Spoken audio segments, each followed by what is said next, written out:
Good evening. Welcome to the Norwood Planning Board. It is June 17th. We are in room 12 of the Norwood Town Hall. We are ADA compliant and open door. Welcome, everyone is welcome. It is time being 7 o'clock. We'll start the meeting with the approval of the minutes from 6/4/19. Anything on that? I'll entertain a motion to accept the minutes. So moved.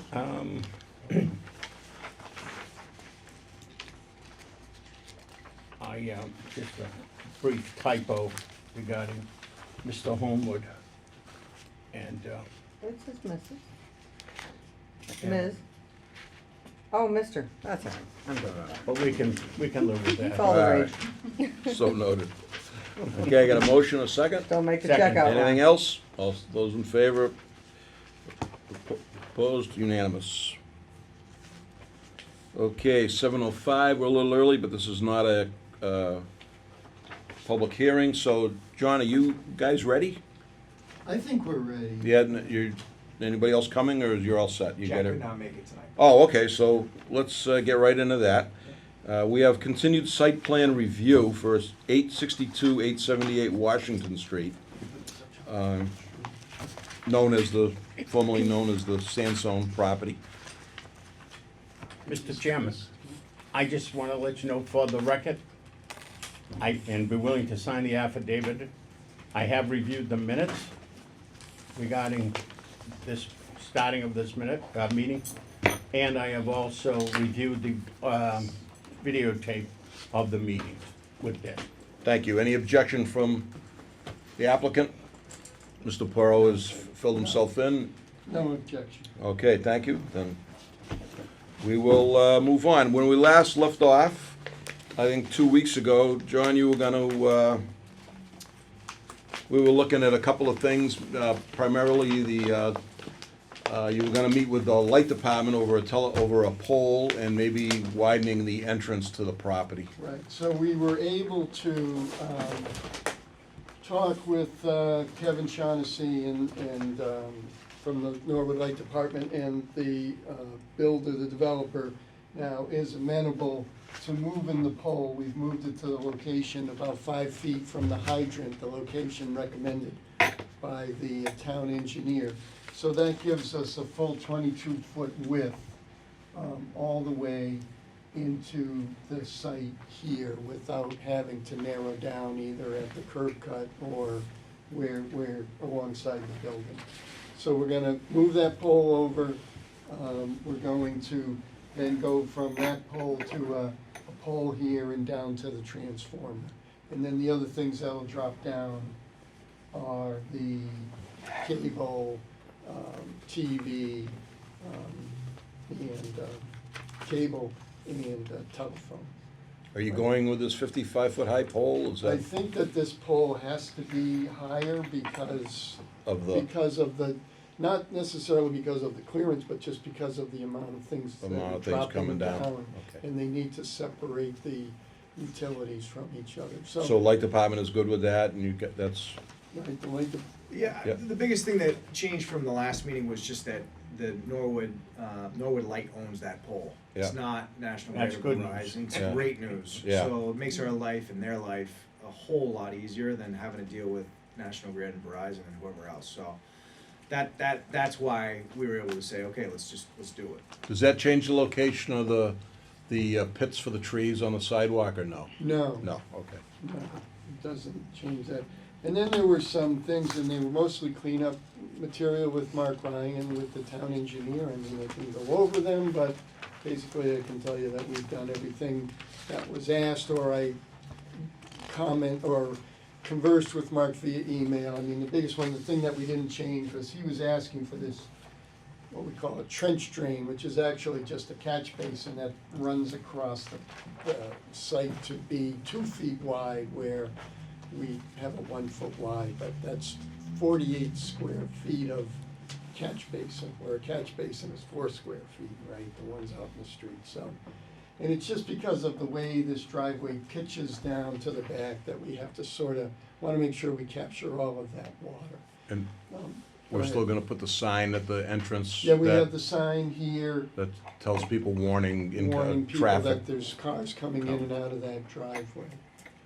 So we added that, and then went through all of these minor details. If you want me to go through them all, I can, or else we can sort of get on to, I think there's two things that, Oh, just one question on the When you were pole talking from about the Joe. pole, you're moving over 5 feet, uh, about roughly 5 feet, right? yeah. Yep. And Yeah. where is the, I noticed the hydrant out there, is it going beyond the hydrant, or is it? Mark wanted it 5 feet from the hydrant, he doesn't sort of want it right Right. up against the hydrant. Sure, Left I side, did- right side. To the right side of it, as you're looking at it from the street, so we're actually just probably moving that pole 5 feet. okay, and then the hydrant's another, And then at another least 5 feet to the hydrant, yeah, just, Another, okay, just. you know, for safety and so that they're just not banging right up Right, I against knew each they were other. close, I just wanted to make sure. Yeah, no, we did it exactly what Mark asked us to do. John, by doing that and widening the beginning opening there, does that now accommodate the fire truck, the biggest Yeah, fire so- truck? So what I did, and I just sent it to him now, earlier today, is, so, you know, they have a thing is called auto turn, but you need to know what fire truck. So we have Westwood's truck, which is a 40-foot truck, which I'm 90% sure is the same or very similar to Norwood's truck. So it's a big ladder truck, it's 40 feet, it overhangs 10 feet, I think, in the front and 20 feet off of the back. And that's pretty much what all of these trucks look like. Some towns have smaller ones, but I think Westwood and Norwood both have the bigger ones, and Walpole has the bigger one. So that truck takes about 44 feet on the outside, 44 to 45 feet to turn, and that's not the wheel, that's the bumper in the front, because you can't have anything in the way of that bumper. And then that puts the inside at about 22 and a half feet, and that's pretty much, they can set these trucks up to turn sharper or not so sharp, depending on, Boston might have one that they want to turn a little sharper, but Bellingham or a place with highways where you don't want to flip the truck over might have them not set up that way. But anyway, most of them that we do, that's the truck, how it turns. So we're taking that truck and we're setting it away from at least 8 feet. He's got it about 10 or 11 feet away from the curb of Washington Street, because his cars are parked there, right in front of Yeah. Garino's or near there. So we're setting it over there, and then we're turning that truck into the site, so he can turn into the site without his wheel getting close to the curb cut here or close to the pole, and without his bumper in the front getting close to, we're not showing a fence here, but there's a fence here now, and Pat Campignon could put that fence back if he wants to. So that truck can come in, he can straighten out, and then he can turn back to the left. Again, his bumper is not coming into contact with where the transformer goes, and then he can turn back to the right and get 90 degrees to the aisle and drive down to the back. So that's what we've shown there. The other change is the fire department. We had shown the hydrant over here. They wanted it sort of right here. So we changed that, and then someone asked, and I didn't realize it, so this is one thing that I don't want to keep kicking the can down the road, but maybe it's a condition of approval. So we've actually now, because the hydrant is here, there's a shed, right? And the purpose of the shed is to handle the 10 trash or 5 trash and 5 recycling containers from these units here. So there's 10 of them altogether, right? Two for each unit. So, Shouldn't there be 24? well, They have these garages. ones are gonna put them, they will have them in their garages, these 7 units here. They have a 1-car garage that's 22 feet long by 12 feet wide, I think. So they have enough room in their garage for the 2 Barrels. containers, barrels. Rollouts. But these units do not. Now, there could be an architectural solution to this, but I don't know what that is. So, someone, I thought it was someone here, but on the landscape plan, he showed that right here. Mhm. But now Yes. that's where the hydrant's gonna be. So it was almost dead center, and there was a big tree to the right of it, Yeah, yes. so now we're showing it there, and there, that's where the tree is, so now Debbie's gonna yell at me. We're gonna move but- the tree, that's all. Or else maybe in the end, when the architect actually looks at his building, because there are other areas. There's decks in the back here that perhaps, you know, something can go under there. And then there's areas between these buildings, here and here, where perhaps these can go. But, not so sure it's a huge deal, but I just wanted to point out that for us, right now, I don't think we've kind of 100% satisfied you guys, because we're putting it where there's a tree. There's some chairs On- back here behind the door if you want more chairs. If you On need. trash day, Yeah, do they have to haul it out to Washington No, Street, they or is the cannot. truck gonna go up the back? yeah, the truck's gonna drive in, and they're gonna leave them most likely along the front of their units, and then they're gonna take them from there. So, yeah, Mark Ryan's absolutely not leaving them on Washington Street, doesn't want them out on Yeah. Washington Street. You know, for aesthetic and Obvious just, reasons. yeah, obvious reasons. So, you know, we started, originally we had a dumpster, and then even though I think the trash being, you know, picked up this way is better, a lot of condos that we do, but they all have garages, do not have dumpsters. They have this type of a setup because it's cleaner, safer, and, you know, you don't get the midnight dumpers with the dumpsters. So, Cheaper. I don't know, Well, if the dumpster's probably You cheaper. don't need critters. Oh, cheaper because the town's doing it. Yeah. I don't know, there might be a fee for that, I'm not sure, but, Well, they're condos, they're owned, our garbage is included, right? yeah. So Goes in the that's, taxes. just as far as I can see, that's probably really the only thing unless the board has some Can I other ask a things question? that. Yeah, Debbie? So where, you said behind the building, there's passageways. What's the width of that? Yeah, it's like 4 or 5 feet.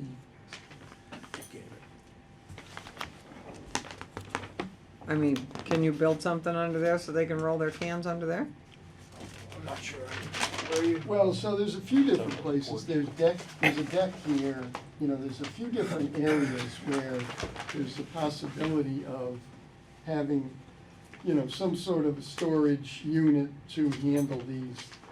Yeah, I mean, it's definitely something we can have our architect take a look at. I mean, you know, there's a porch right here. I hate to have an enclosure with garbage bins right in front of this guy's porch. I'm unless not we just, I eliminate mean, the you know, I'm porch. tree sensitive, I'm not just thinking about the tree, Yeah, but inevitably, the people, that's a bit of a run down to the end to the Right. shed. Right. Inevitably, people are gonna drag their cans up, and they're kinda gonna be, again, it's the condo problem, but I'd like to save the tree, but that's not just my thought on it. Mhm. Are they really gonna roll their cans all the way, and every time they have to go to the garbage can, are they gonna walk all the way down there and go to the shed, open the shed, put their garbage in Well, it'll it? be like walking to a dumpster. I mean, if it's the only, yeah, I mean, if that's what it has to be, that's what it would be, and they'd have to. Just a thought, you've got that right of way behind your building.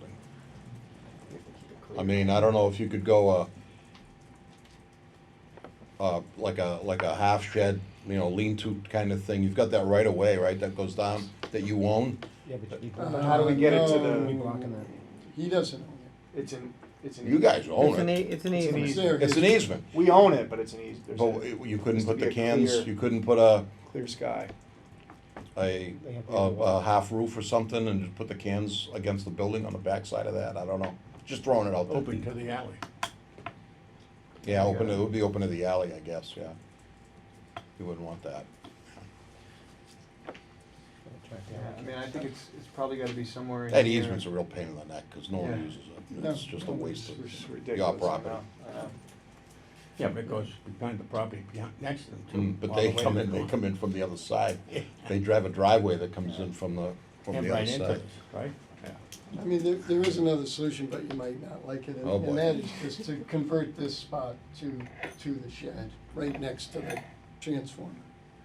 So instead of 23 spaces, you can have 22 spaces. Well, we could even put another space there. We could get rid of this space and put a space there. No, then you're getting rid of more green space. But you gonna have any place for I them to mean, be this is like outside? a massive improvement to what's there right now. You're getting a lot of green space. I mean, it may, I mean, that. Massive. I don't think it's I don't think it's an outrageous question, John. To, you know, we'll have to discuss that, lose the space, but we've already voted on that. Paul, why don't you got anything you wanna weigh in on this? So, How you see this? I know that they've been working hard to address the issues that we identified, and Mark Ryan and Deputy Chief Maggio identified. We need to kind of just close the loop and get a memo from each of them saying that they've reviewed everything and they're satisfied with John's final design. That back corner where the shed appeared, the shed wasn't on the previous plans. The landscape plan does show plantings there and a tree, and there are also, that was gonna be a snow storage area. So right now, it's not a big issue, but there's a conflict between snow storage, landscaping, and this particular shed in the corner. So that just needs to get resolved in the Color final plan. landscape plan on there somewhere? Mhm. Good to look at that, actually. Well, by moving the hydrant, that kind of threw that corner into, you know, that's gonna change. I have this one. Yeah. Oh, that's close enough. Just not colored. Gray's in color, right? Yeah, so unfortunately, Stephen, this is where we ended up. Yeah. That's where the hydrant's gonna go now, right? Well, the hydrant, he wants the hydrant right here. Centered. Here's the shed. Oh, he And wants it centered, he unfortunately, wants it centered, He okay. wants it centered, and right. unfortunately, when we were looking at this landscape plan, we didn't realize that landscape architect was putting the shed there. So and it was actually someone here, I think, or somebody brought it up. And then we're like, oops, you know, we gotta find a place for that shed, because it was fine until now, you know, and I don't have a problem with the fire department, because over here probably wasn't the ideal Convenient. spot for it, most convenient or. Especially if easiest. there were cars parked right up to it. Right, that's what his point was. Right. If there's a car parked there, it's similar to one parked Yeah. next to a hydrant on the street. So now we have it where, you know, there wouldn't be any conflict with a car or anything like that. So now it's just a matter of So if you lost the space, one space. if you lost that space, you could put the hydrant where the fire department wants it, and you could conceivably still plant those two trees. Yeah, yeah. Yeah, And my we'll just move suggestion the would shed up be there? just to incorporate it with the You say three? transformer. Two. it right in that alley. So, And then you'd get everything except you're gonna lose one. one more space, so that would put us down to what, 22 spaces? 22. And what, 30 was required, 36, I think?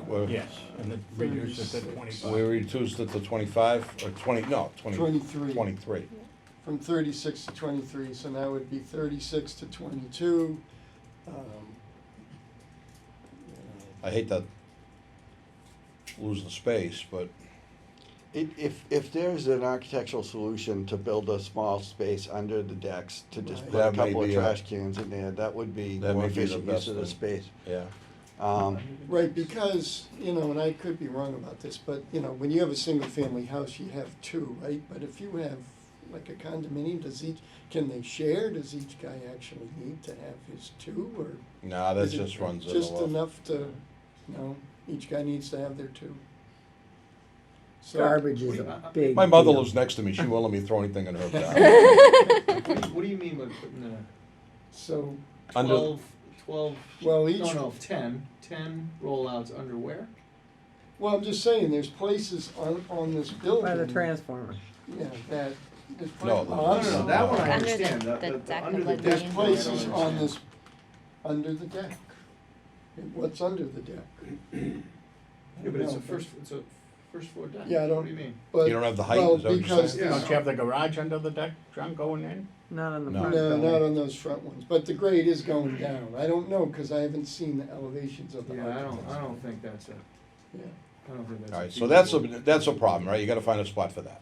You gotta find a That's- spot for those All 10. right, so it's either lose a spot or come up with some architectural Right. magic to find another home for it. Okay, or lose a tree and put it down. Lose in a the corner. tree, I would think it comes down to lose a tree. Lose a or space. lose a Can we, parking space. can we lose this space, add a space down here, plant another tree over here? If you can make it work. Can we do that? Yeah, I I mean, think, And you still got the tree, I two just trees need, with I need the to, hydrant.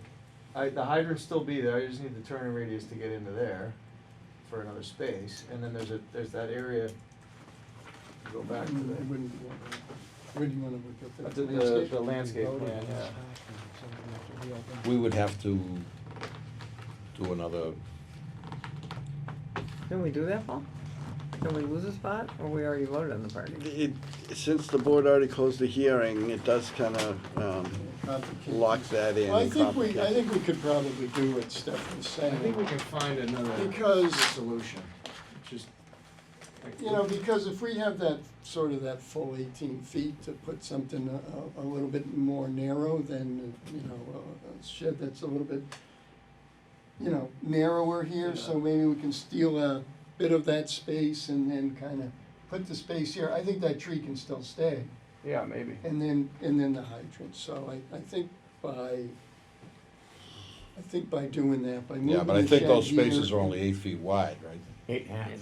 Yeah, but No, I I- think what I- John's saying I is we're think- stealing a little bit of this island space, All right, and then. okay, I see what you're saying. And then we're gonna steal a little bit of this space, and we're still gonna have the spaces the width that they need to be. Just, but you're just gonna shift everything to Shift make everything. one. Yeah, Yeah. just a little bit. Slightly. So we're not going a full 8.5 feet Yeah. down here, maybe just 4.5 feet there.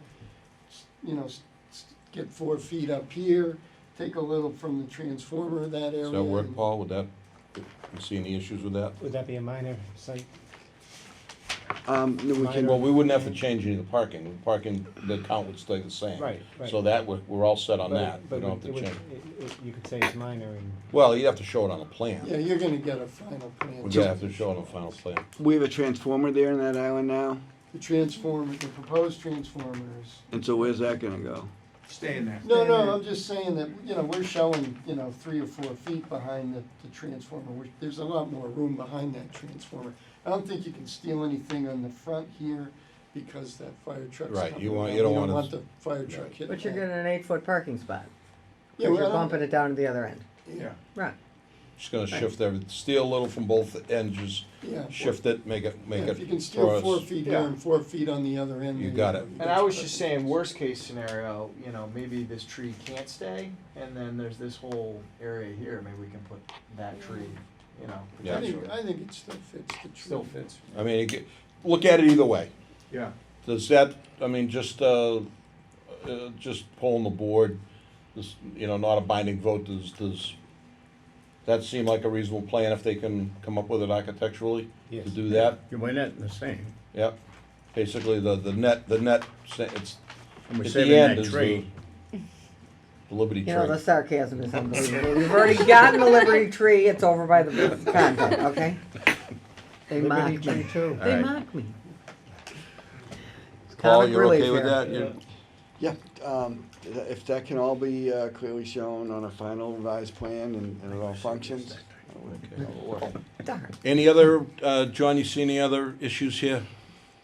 No, those were I think it came down to those two, didn't it, Patrick? Okay, so we're all good with everybody good with the entrance now, with the widening of the entrance, the moving of the pole, that's all cleared up with the light department? And, it's good that Norwood owns the pole, that saves Yeah. a lot of issues. Any, I have one question on the pole. Are we dropping it? We're not dropping it down off the pole, we're running it to That's another still gonna be pole. kinda up to the MEP design when we get to that point. Who's MEP?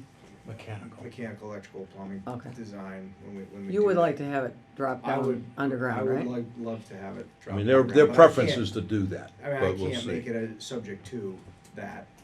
I mean, that's not really my call at the end of the day. That's the plan would be, if they could do it, they would do it. Yeah.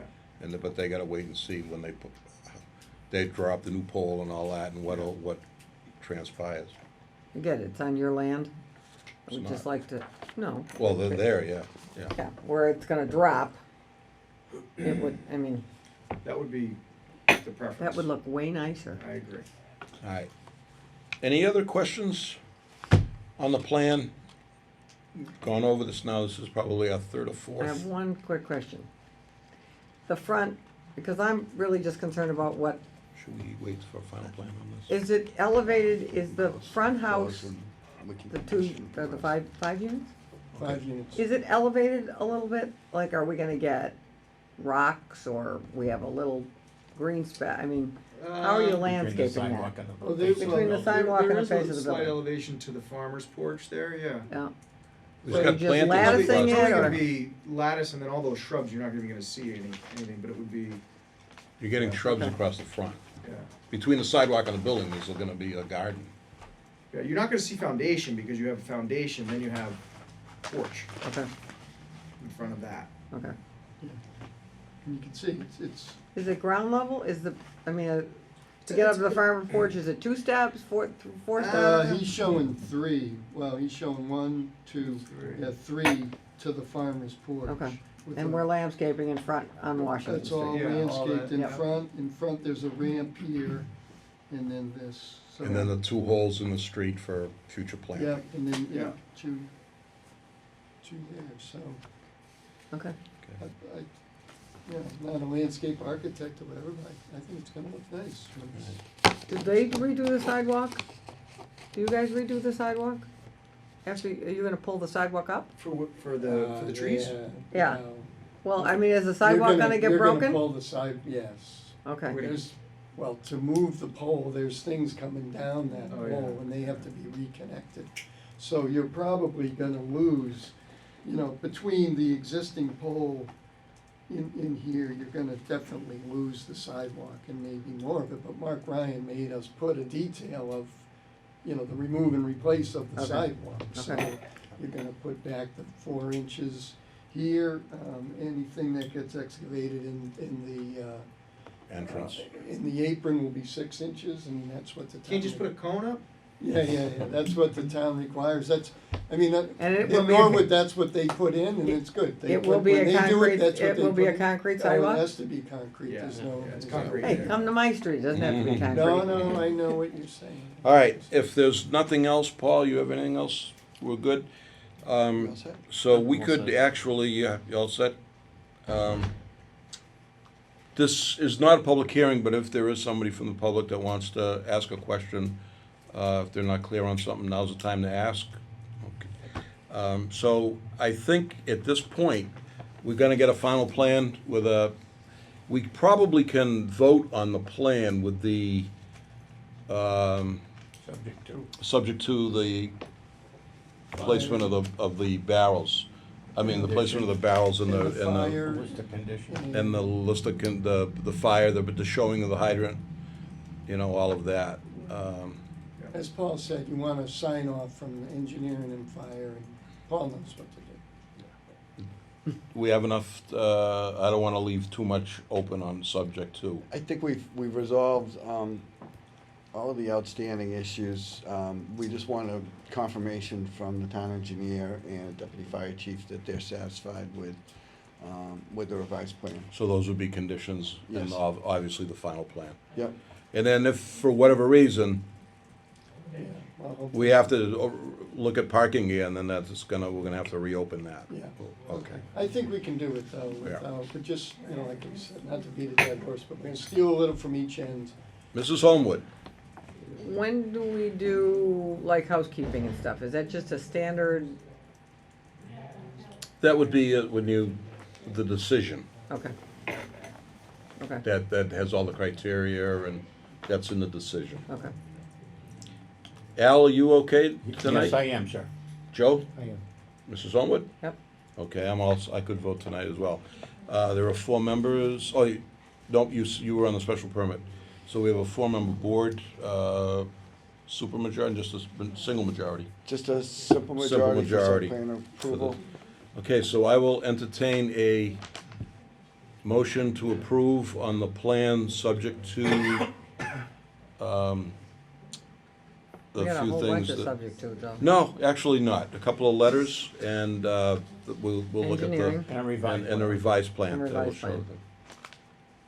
Mr. Chairman, I'll make a motion that All we right. accept it as presented with the changes coming in the form of the two letters, one from the fire chief, one from the town engineer, and a revised plan from the architect engineer.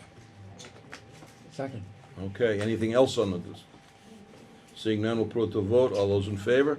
Aye. All right, opposed? Unanimous 4-0. Thank you. All right, so Thank you, Mr. Chairman. Yeah, we still you're good to got a go. little You'll bit. get with Paul and figure out, Yeah. and then we'll go look at it. Great. Great, You guys thank have an you. approximate turnaround time after you break ground? As soon as we can get moving, I mean, that pole's gonna kinda dictate things, but, you know, to less So- than a 12 You're all year- set. You don't have to go to any other, I mean, Yeah, you're Less than good. a 12 No, year- I You've been to talked- ZBA. You don't have to go to No, Concom for they this. went right? Less than I 12 talked to Al months. Getz, Hopefully, yeah. all set with Concom. Okay. Okay. So- Good. Okay, great, thanks. Good luck with it. It's been a Thank you. long time coming on that Appreciate it. project. Thank you. Okay, 7:45, a discussion of the zoning map amendment to the MUOD to include 145 Railroad Avenue, Robert Dempsey. And Mr. Dempsey's not here, but basically, is he here? Yep. Oh, there's Bobby. Come on in. What do I say? You, right up, you want to sit right there? Geez, you look like you come I off was the gonna course. say, apple, I did, add a I little just pop went of for weed color to the whacking table. for There you 3 go. The course? He hasn't finished the All right. scorecard yet. No. So, Yard work today. Why Mr. Dempsey is here tonight is when we did the downtown mixed-use overlay district, and I'll tell you, Bob, why your property was not included, was that we looked at the initial central business district as it stands today, and we kind of mirrored it, with the exception of a little few property lines, because we're trying to protect the property. Sure. Your property and the other ones along Railroad Avenue, I mean, I looked at the map, and to me, it makes all the sense, there you go. It makes all the sense in the world to include it. That being said, would have to go back to town meeting in the fall to get that added in. But why don't you, if you want to, or Paul, why don't you explain? We or- talked briefly, it's just, for some reason, my building was carved out, don't know, it might have been 60 years ago. But it encroaches on nothing, Right. cemetery and a parking lot, it just should have been there, okay? It's not as if I'm going up Railroad Ave to go to Right. a neighborhood, this is, Yeah. you know, it's where it should be. And I think we should look at possibly that side of Railroad Avenue. If we're gonna do Mr. Dempsey's property, I don't know if you come up through the Shamrock. Shammy, What is that? that's in there. Flower Yeah, store? That's already Oh, in the there. Shamrock is in there, it's just It's your already in property, there. Yeah, okay. that's all. yeah. What about the building next, the little hairdresser there? all She's part of in it, just yours is out? Yep, correct. Yeah, so it would make, I just happened to look at it in the paper. but you're not in the central business district as it is now. for some whatever I'm reason. not. So I think everybody's familiar with the property, right? It abuts the cemetery and the parking lot. And, so, I mean, I have no issue with, bringing it forward in the fall to add it in. I mean, it makes sense. Would we have to add them into both? The central business and then the overlay? We could, I think that would I mean, be I'm just trying to a, make sure it goes right. Yeah, I think it makes sense to do it that. makes sense to probably figure, straighten both out at the same time. So How come any, he's just coming out of the ether? How long have we been working on this? Okay, I just happened to look at the newspaper, assuming that I was part of the quote-unquote central business district, but I mean, I wasn't, so. Yeah, I'm but not this an attorney, I'm didn't not a. just doesn't Yeah, no, come out of this week's newspaper. this was a few weeks ago, but whatever. I'm glad I 2 weeks looked at ago's it. newspaper. Whatever. I'm glad I What was looked in at this it. week's? I don't know. Maybe we should So get you them was on just the board. one you were looking for? Say what? So, Is there a problem? All right, just a lot of work for the board. It's town Well- meeting. I didn't look at it until when I saw it in the newspaper. I said, wow, that's strange, I'm not in it. You've said that 4 times. I'll say it 5 times if I Yeah. have to. okay. Mrs. Homewood? well, just to Mr. Dempsey, right? You Correct. had sent me an email. I Yep. did read that, but I talked to Paul and he said Yep. you guys had ours, so I didn't get back to you for that reason, because you talked to the big boss. The big boss. Yeah, I don't, I mean, that's the way the lines were drawn years ago, right? Yeah, that's why we just kind of Plop decided to them stick down to on the top of central it. business district. But I think it makes sense to make that change and include that property in the overlay district. And we can do that, we have to give notice and do, Oh, sure. for town meeting? We have Do a new to map. do a town meeting warrant article to Yes. change the map. Yes, most definitely, yeah. Okay. We have to go through the process here. Oh, yeah, Yeah. definitely. I think it's fine, it should have been on there before, it wasn't, we should correct it, so. Okay, appreciate it. Well, we should look at everything then. Well, yeah, Every budding property that should or shouldn't be on there. we that could it do should that. be in there. We could do that Yeah, we should. and get a see if we, committee see if we together for missed that. anything. I don't wanna go down that road. But We've got one property owner that, there's some unique circumstances where the property abuts the graveyard and the T station, so there's nothing beyond that. So I think just, by including that one, we'll, take care of what he'd like to do, and I think that the district boundaries are acceptable because we followed the central business district line, of the existing zoning. yeah, I think, but it I don't wasn't wanna an have a- oversight, it wasn't, it No, I was just, understand, it's something we was went, done we a went million by the years ago. additional lines. Any other questions or comments on the merit of adding that property to the, going forward? I'm all for it. Okay, if that's the case, I'll entertain a motion to move forward with adding, what's the address? 145 Railroad Avenue. 145 Railroad Avenue to the downtown overlay, mixed-use overlay district. Can I ask for trees too? Yes. And set a date. Well, we'd have to set a date for a public hearing, and we would work to get it on the fall town meeting. Should So the when- applicant be here for that? So Should he when, come? Well, when when we the- do schedule that public hearing, it'd probably be a good idea if you're available to come and speak on behalf of your If I request. made a mistake here, I'm sorry, but I don't, I'm an insurance No, guy, not a real estate guy. No, I think it makes sense to me. So, all right, do I have a motion? Sure, I didn't know if you needed one just to set up a.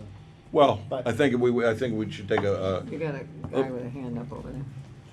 Mr. Hajar. Yes, just a question, I know Paul said he's reluctant to open it up, but if someone, to Al's point, if someone does come forward on their own, would you at least entertain that possibility, instead of just shutting them out and saying, well, we're just doing this one property? Oh, no, I think you look at every property individually. If someone else came forward, you look at that property and you look at the merits, if it would work in the district or not. I don't think we're closing the door on anything. What about the retail coming in the Avalon property along the trackside? We brought the district up to the railroad track. Yeah. Are you mean where suggesting Spitball is? that the district be expanded beyond the railroad tracks? Yeah, I mean, to the point that David brought up, where do we go with this? And We that was did- my point originally. I thought that we just had a town meeting vote that overwhelmingly supported creating the mixed-use overlay district. To decide that we want to revisit these issues, we'll be rolling backwards, not forward. So I'd like to call it resolved. It was only a month ago. We've got one property owner on the edge that is interested in adding it in, and it makes perfect sense. So if somebody comes forward and says, what about me, and they are a direct abutter on it, like he is now, sure, the board can entertain that, but I don't want to reopen this whole thing up. I don't want a committee. I don't want to study it anymore. We want to go forward, not backwards. That's why I said it was closed, it's closed. Right, because it might We've had open a all can this of time. worms. Well, we've got other things that we are working on moving forward, I get not that. going backwards. I would, again, that Dempsey property It's unique. makes sense. Yeah, all right. But it is abutting, so to Mr. Hajar's point, what if the next guy comes up, what do we say, we did it Well, for this we'd be one? willing to entertain that, Be but willing to look at it, Debbie. You can Okay. look at it. You can look and talk to anybody about anything. All right, Doesn't mean you have to support it or not support it.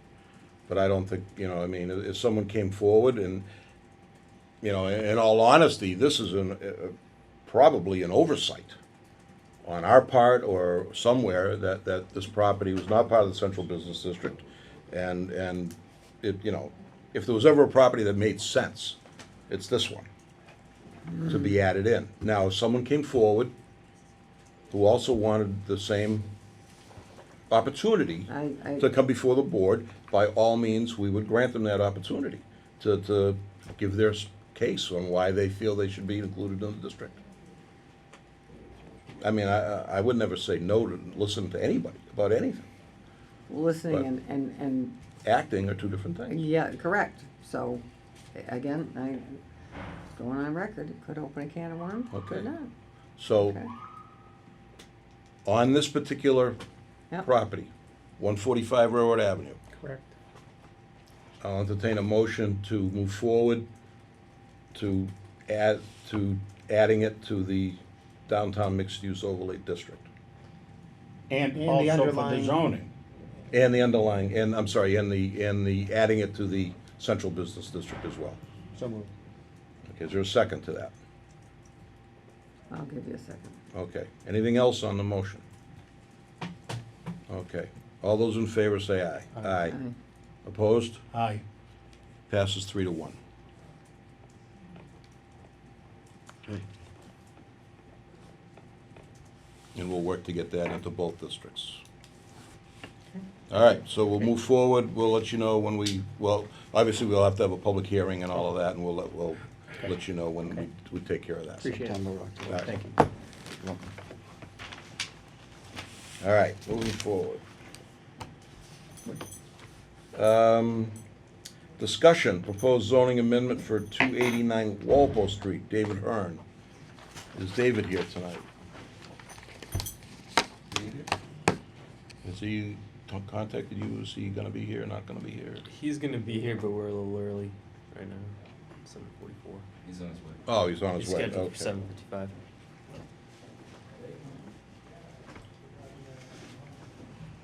All right, well, we'll wait for, First. Paul, other business? All right. Oh, Mr. Hearn's here. Are you ready, or do you have you wanna wait until? My clients are not here yet. Okay, we'll wait then. We'll wait for your clients. Paul, other business? The board had talked about, we had tentatively scheduled, 2 meetings in August. And when we were setting the schedule, there was some discussion about whether we would need to and whether, the board wanted to, just have 1 meeting in August. So we wanted, and you said you decided that at this meeting, so I wanted to circle back to that, see what you wanted to do. What do you, Mrs. Homewood? I would like to have one meeting in August, if we can squeeze it all in. I'd like to eliminate one August meeting, so that we can, What's the, Patrick, what's the agenda look like? I mean, what's coming down the pike? So we have 2 public hearings on July 8th. I believe we're gonna have, no, Paul, correct me if I'm wrong, on July 22nd, we're have an additional public hearing on that, or we have? Well, so we'll have a hearing for the modification of Powell Lane. Yep, and the spot signage for, that's on July 8th, but do we have something on July 22nd as well? Is that, Yeah, we should clear that up in one night, that should be, yeah, The Powell Lane might be a couple of hearings. And so I think if the board were to lose the second meeting in August, that, as far as what we know right now, we don't have anything coming, but, we could also add that back in if, we have an application that needs to be taken care could of. we put it in the middle of the month instead of the second week in the fourth? If the board members are available, I'm available August anytime after the 3rd. I don't know about the rest of your vacations. I'm wide open for the month. Okay, Mrs. Homewood, you going away at all? Well, I was kinda waiting to see where we were before Well, when are you going, well, I'm not, and yet, but you kinda break up the month doing, you going to the rainforest? yeah. Different, Joe, any issues in August? early, I think I have a week. I think early. Do you have a calendar? You got a calendar there? Yeah, I was looking on my phone, just trying to find Is there something around the 15th, 16th in there? Is that? He's gotta get this woman's phone number. I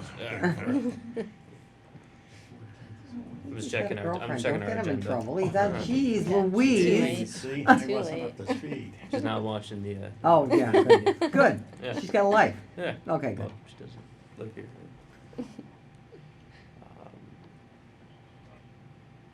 Would it make sense to do it in the, instead of the second week in the, put it right in the middle of the Well, month? that's what we're checking, somewhere Okay. around the 15th, 16th, whatever.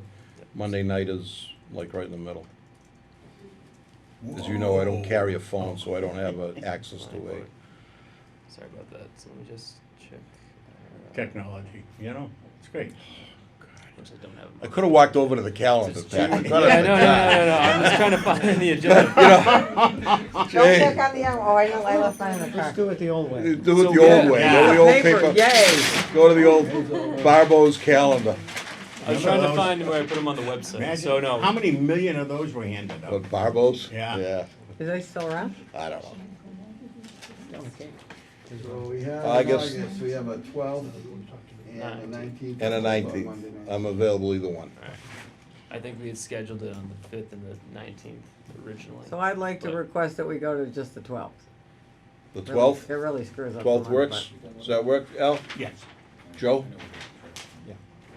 Okay, why don't we, all right, so we'll just go, right now, we'll go to the 12th, August 12th. And then we have one July 22nd, 8th and the 22nd. yeah. 22nd, and then we'll go to August 12th. All right. Okay. Great. Well, we have, we still have a couple of minutes. You got a letter on your desk tonight when you came in from Dave DeLuca, Town Council, in regard to, it's a ZBA decision about open lot storage up at the old Holtzman Farm, Everett Street. And it affects us a little bit because they were the ZBA approved open lot storage up there for 200 cars. But in the bylaw, if it's over 100 cars, it has to come before the planning board. And also, they're asking to increase, of what I've seen of the ZBA meeting, they're asking to bump that up to about 500 or 600 cars up there. And there seems to be some lawyer talk between, they don't need to come for another permit because it's a continuation of an existing non-conforming, Yada, yada, legal yada. talk. My take on this is they do need to come to the planning board for site plan approval, and they should have come to the planning board because it's over 100 cars. And I think Mr. DeLuca's letter kind of reaffirms that. Paul, what am I missing? It does, but it goes on to say that the Board of Appeals has made their Section 6 finding that the proposed pre-existing, the non-conforming use can be, from the previous non-conforming use, it can be expanded, altered, or changed to allow for the open lot storage of automobiles. And that the Board of Appeals approved 200 vehicles. And he seems to want to just let that rest there, but goes on to say if the owner wants any additional vehicles stored there, they will need to file a major project special permit application with the planning board. And then he continues on indicating that the moratorium on open lot storage would affect this, and so it closes the door on any future expansion of that site for at least a year until the moratorium is over. So the limit of 200 is in place. So he set that in place, even though the zoning bylaw does say that more than 100 cars triggers a major project special permit review from the planning board. Okay. Can I ask Yeah. what seems to be an obvious question? ZBA can allow up to 100 cars, but they allow 200. Yes. He seems Am I to be missing saying- something? He seems to be saying damage done, let's move. I Yes. understand that's what he's saying, that he doesn't suggest that we revise that, I understand that. How did we justify that when we went from 100 cars to 200 cars?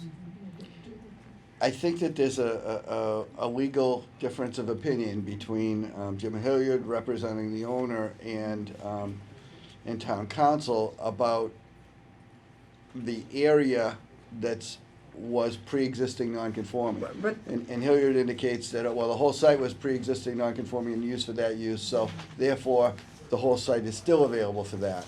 And that's where I think that they're still not seeing eye to eye, but council seemed So, like he wanted to just leave it at the 200. I think we could probably, we may see this in front of us at some point. Yeah. Either for site plan review or a major special permit. Okay, that was that letter. We have some good news on our quest for getting some funding for the Route One corridor study.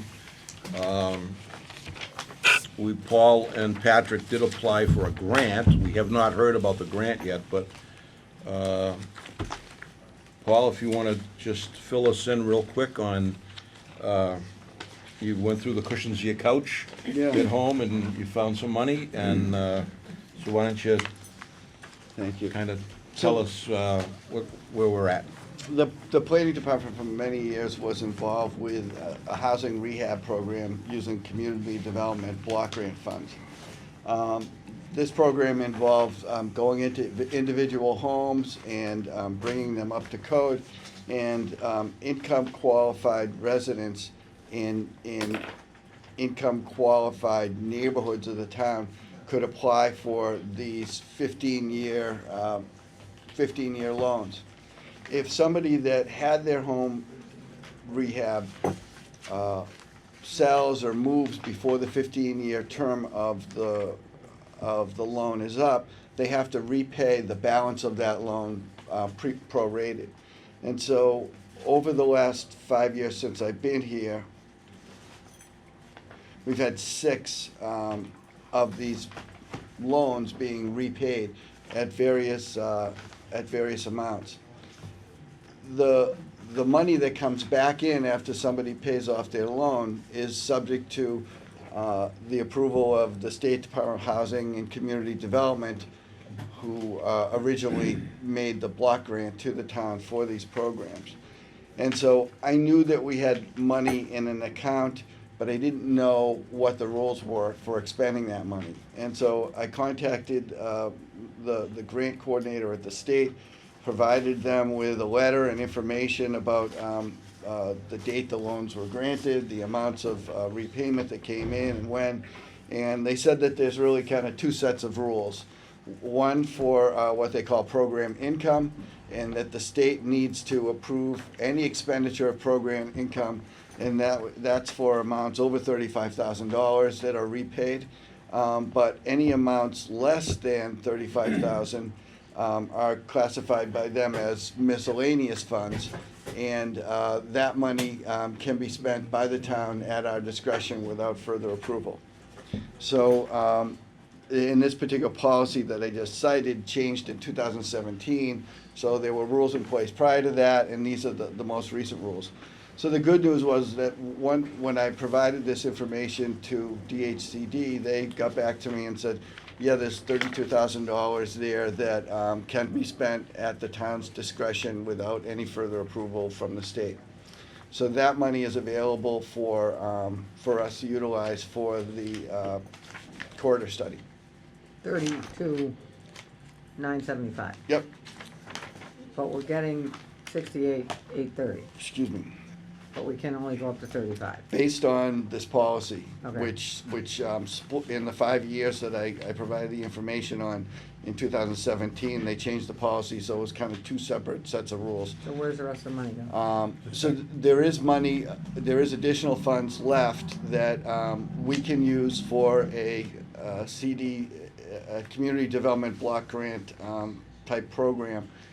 but that has to be approved by DHCD, and I told them we'd get back to them next year on what we'd like to do with those funds. But we hold it here, we don't give it back to the state.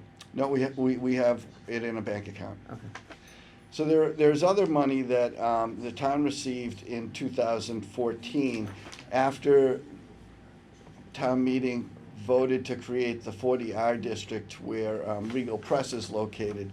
The state's 40R program provides the towns, cities and towns with zoning incentive payments. And if you create a 40R district, the state sends the community a check for $75,000 as an incentive to create locations where there'll be smart growth districts with greater density and affordable housing.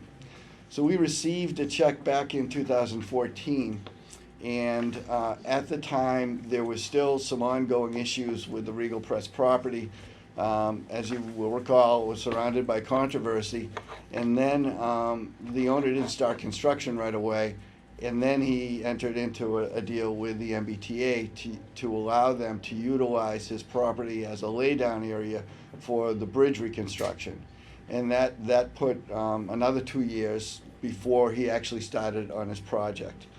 So I had discussed this with Selectman Plasko at the time, and we said, well, you know, they haven't started construction on this project yet. We don't want the state to say next year, well, they didn't start construction, so give us the money back. So what we decided to do was to set it aside in a donation account and ask the accounting department to leave it alone, don't touch it, we'll get back to you later on what we want to do with it. Now, 5 years later, the project is under construction and making headway, and we're confident that it'll be completed. And so I talked to Bill Plasko about this last week and said, you know, I think it's safe now to utilize that money. So we think that money's available for us to use. I'm gonna circle back and double check with DHCD to make sure that there's no strings attached or if there's any required procedure on expending those funds. And once I verify that, I'm pretty confident that that's money that is available for us to use. So the good news is that between those two sources of funds, we now have more than enough money available to start working on a contract to hire a consulting firm to undertake this study. On the 75,000, is that the planning board to use or the town as a whole? And how would we determine that, and how would we make sure we got what we needed? Those are some of the questions that I'm gonna ask when I contact the guy at DHCD that's involved with the 40R program. I just wanna verify that, because this happened 5 years ago, and I just wanna refresh my memory, make sure that we're following what we need to follow prior to expending any of those funds. Well, anyway, that's good news, because at least we have, 32 grand towards it, and we still have the hope that we'll get the grant. If we get the grant, that's even better for everybody. But, like we had all talked about, that, we don't wanna be here a year from now and tell them the town that you gave us a moratorium, but we didn't do anything with it. So, the more we've already set up a kind of a working group, and we wanna get, this ball kind of rolling so we can come up with some kind of consensus. Since you mentioned Regal, do we have, and that it's gonna come to completion, do we have any idea when?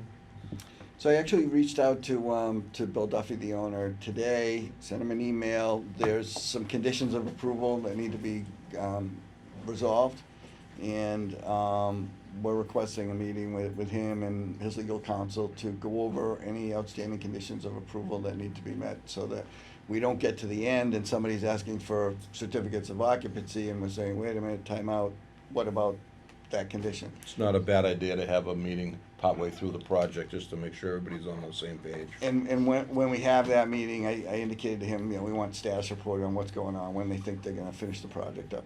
And he is still the owner of record. Yes, as far as I know. So he was not, I got a response from his secretary, he's on vacation, but she told him that she will tell him that he needs to get back to us. All right. Good. Can I just say, I think it looks, my opinion only, I think it looks great. There you go. I do. I think it looks great. Hopefully it'll look even better when it's done. All right, Mr. Hearn, are you ready? You look great. Okay, so Thanks. tonight we have a discussion, and just for everyone here, I know there's a lot of people here that are here for this, and this is only a discussion. We're not voting on anything tonight. We have no plans of record or anything. This is a discussion on the property up at 289 Walpole Street.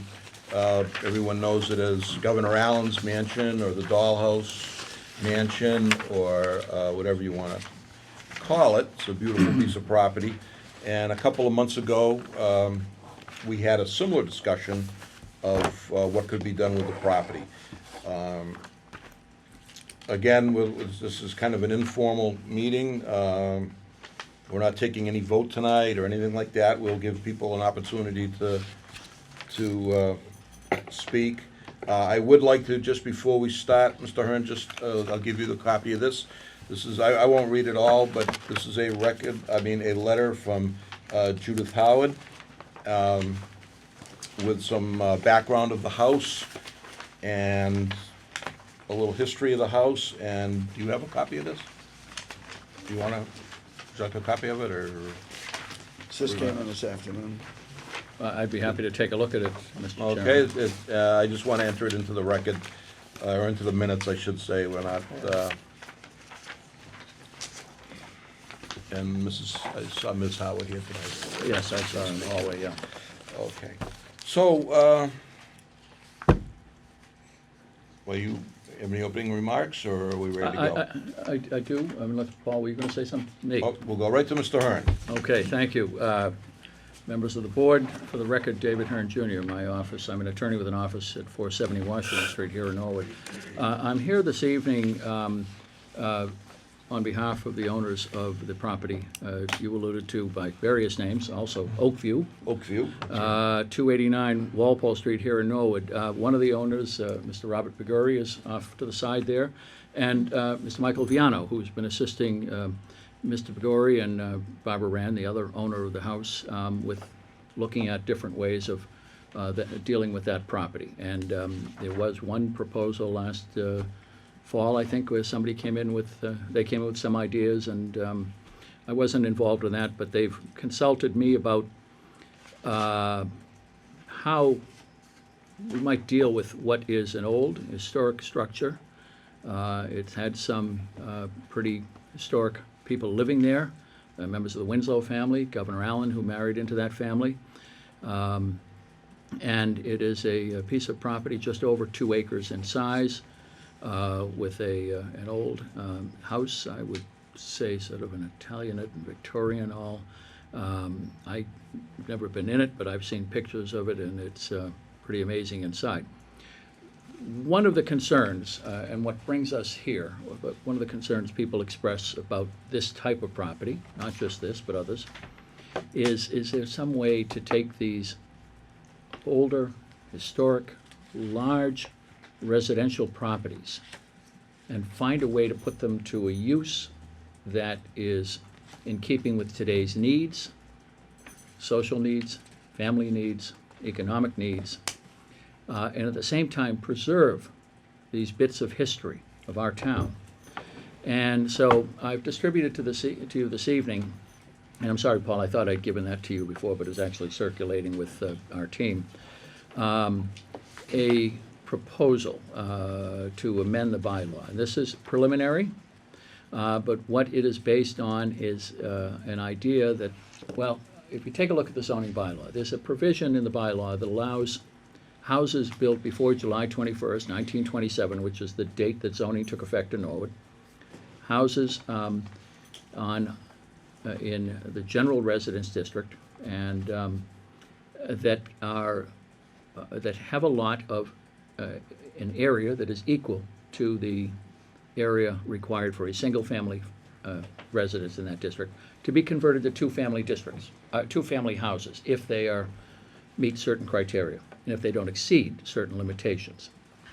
So what that does is allow people to take older houses on lots that are single-family lots, convert them to two families, in the hopes that, I suppose, you preserve these older houses without unduly burdening a neighborhood. And they're only allowed in neighborhoods that allow two-family use.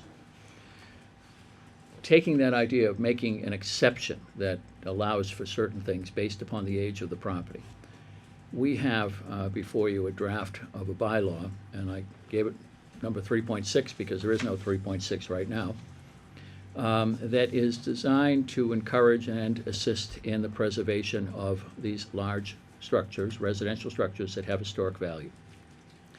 And essentially, what this would do would be to allow these structures, and there aren't that many of them, depending upon the criteria that are used, using the criteria of built before 1930 and having at least 4,000 square feet of habitable space, maybe half a dozen in the town,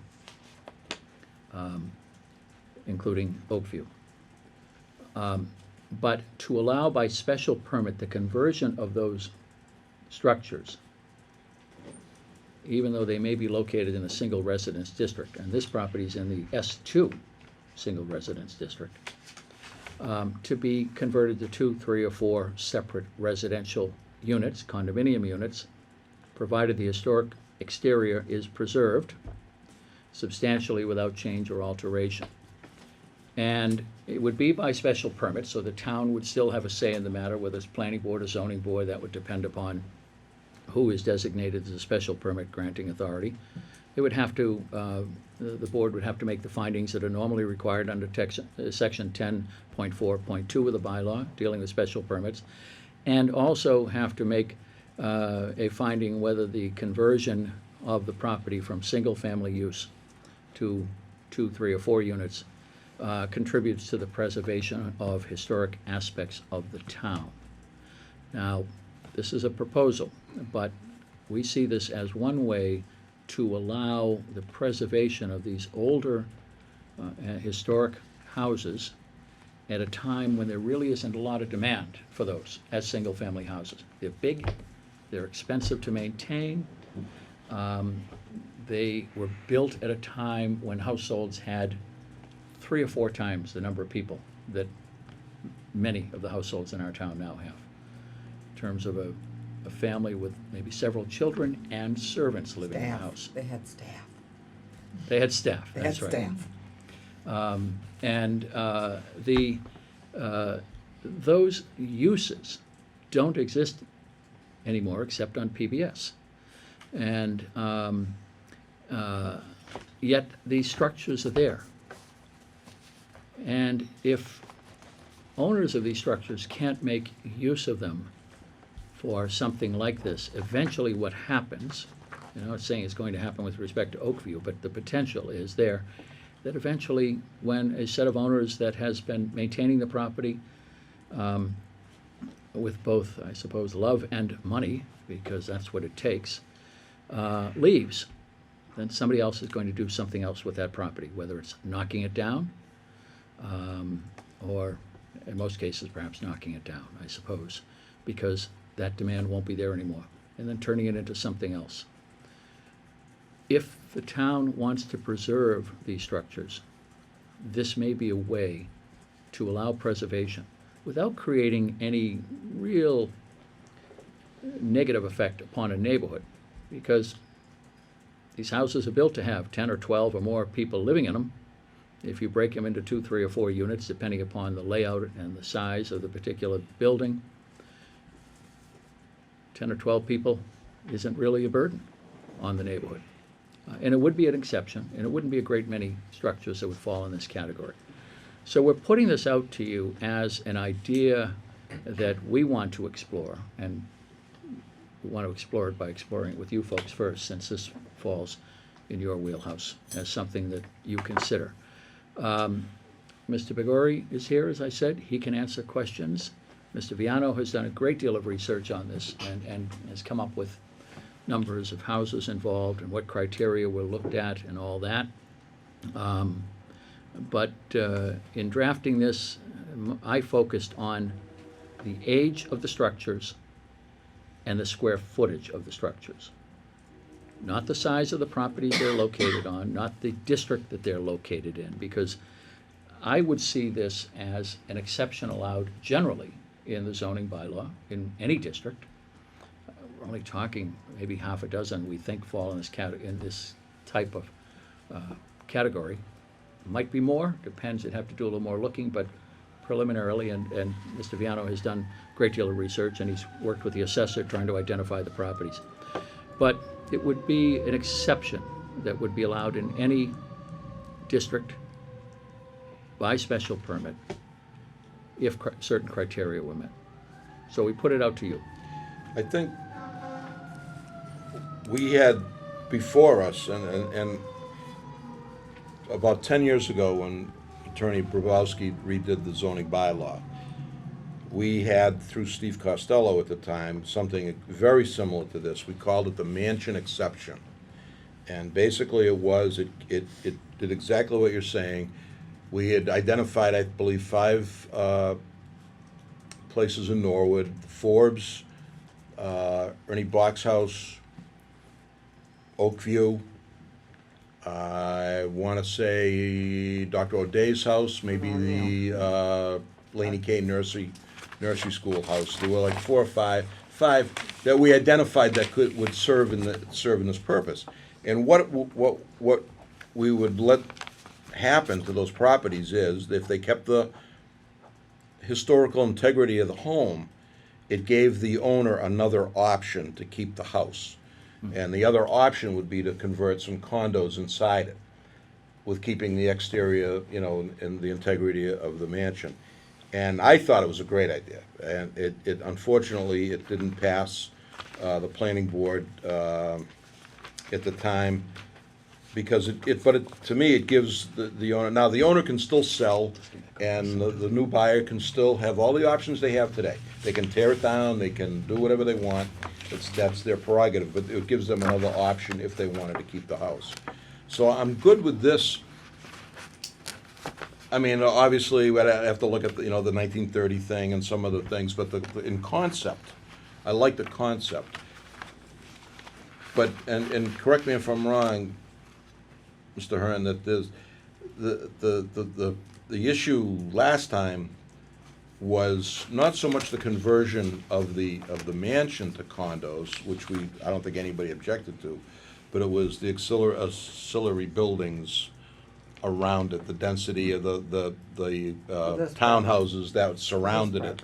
And I think that was a big stumbling block going forward. I mean, we never had a vote on it, we never,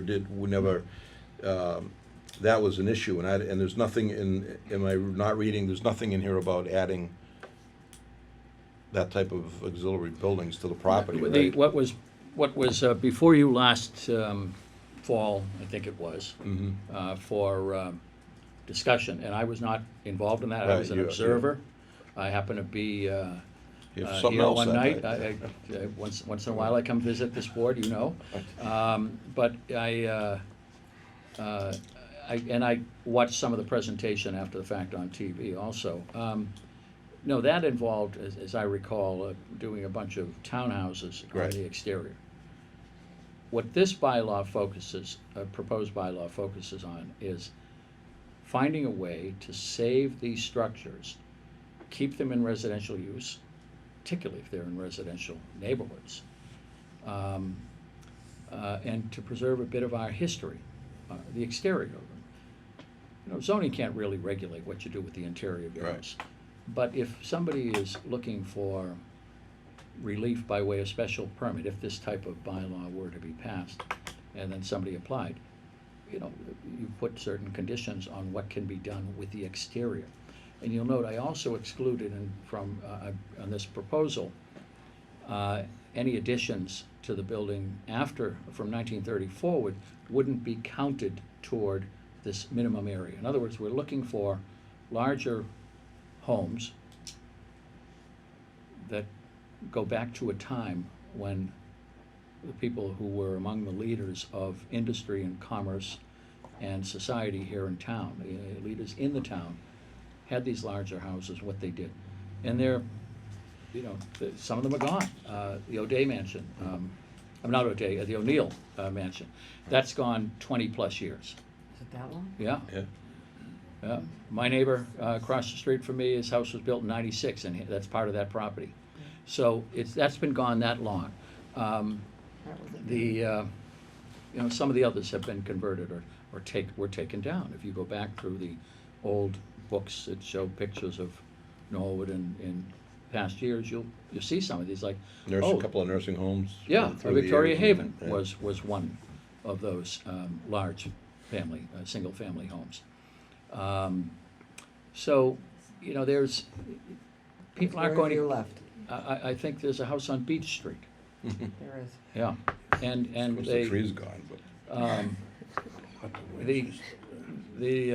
But if sooner or later, these houses will probably disappear because Right, people and just what they can't keep did them. to the house on Beach Street is a disgrace, in my opinion. It's a disgrace. And for the record, you weren't there then. Mhm. That's correct. It's a disgrace. I mean, it's Hmm. ridiculous. I like, in concept, I like Which it. is what I It's- don't want them to do, if you're gonna do what they did to Tilton's house, then don't do it. But that's not, I don't think that's what Mr. Hearn is proposing. That's not- correct. we're not That's what- proposing- He's doing something better. Yeah. We're not proposing, what was done there. But I am saying we're focusing on structures. Right. And I don't know that the owners have worked out all of, what should be done with this property. But this is one piece of the puzzle that they're working on in terms of, So may I? Just let me just go right around. Al, do you have any thoughts? The only real consideration I would have, I like the concept of saving it, the structure. I think of limiting it to 2 or 3 units only. I know economically it doesn't make a lot of sense, but we're not here to just create the density. And that's been the issue with so many of these projects. And what they came in the fall, not you, Counselor, but the plan that they came in with, Mr. Viano and company, came in with, they were looking for 19-plus units. It's ridiculous. We don't need it. But I think this just concentrates on the inside the building itself with nothing. Correct, and that's Yeah. right. 2 or 3 units is fine. I'm gonna save you, Mrs. Homewood, for last. The best for last. Best for last. Joe, any comments on this? No, I like the idea, especially compared to what came into us in the fall. I'm happy to see 2, 3, or 4 residential condominium units as opposed to what we had seen then.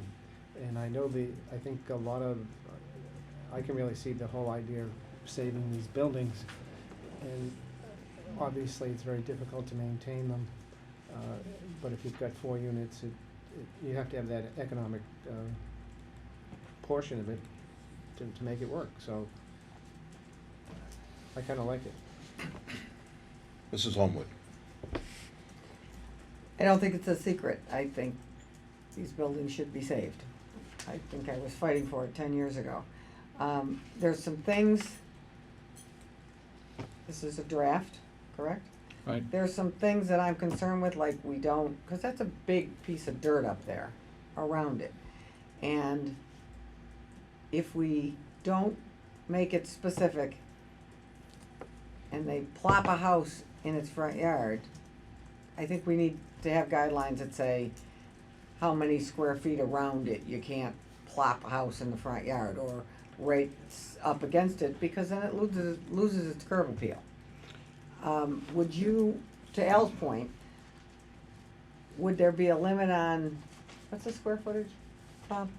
What's your square footage? Inside the 6,000? house? Yeah, Inside the house? 6,800. 6,800. So would we put a limit, I respectfully disagree with Al on the inside. I know what you meant about the outside, but the inside, Oh, I wasn't. you I weren't wasn't- talking about the inside? No, Okay, I okay. wasn't, you could do 20,000 square foot if it was part of a unit.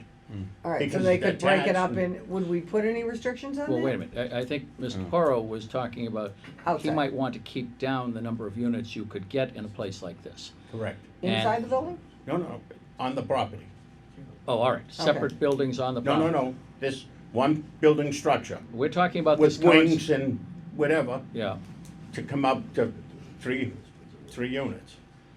Oh, Maybe responding to that and to some of what I think you were saying, not to cut you off, Mhm. but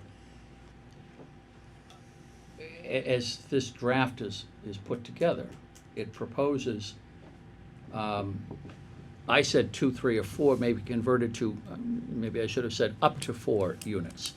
I think put an upper limit, but I think the actual number of units would depend upon the architecture of the building, the interior architecture, what you can do, how you can lay it out, and what the special permit granting authority, whether it's the planning board or the zoning board, when they review it, deemed to be appropriate.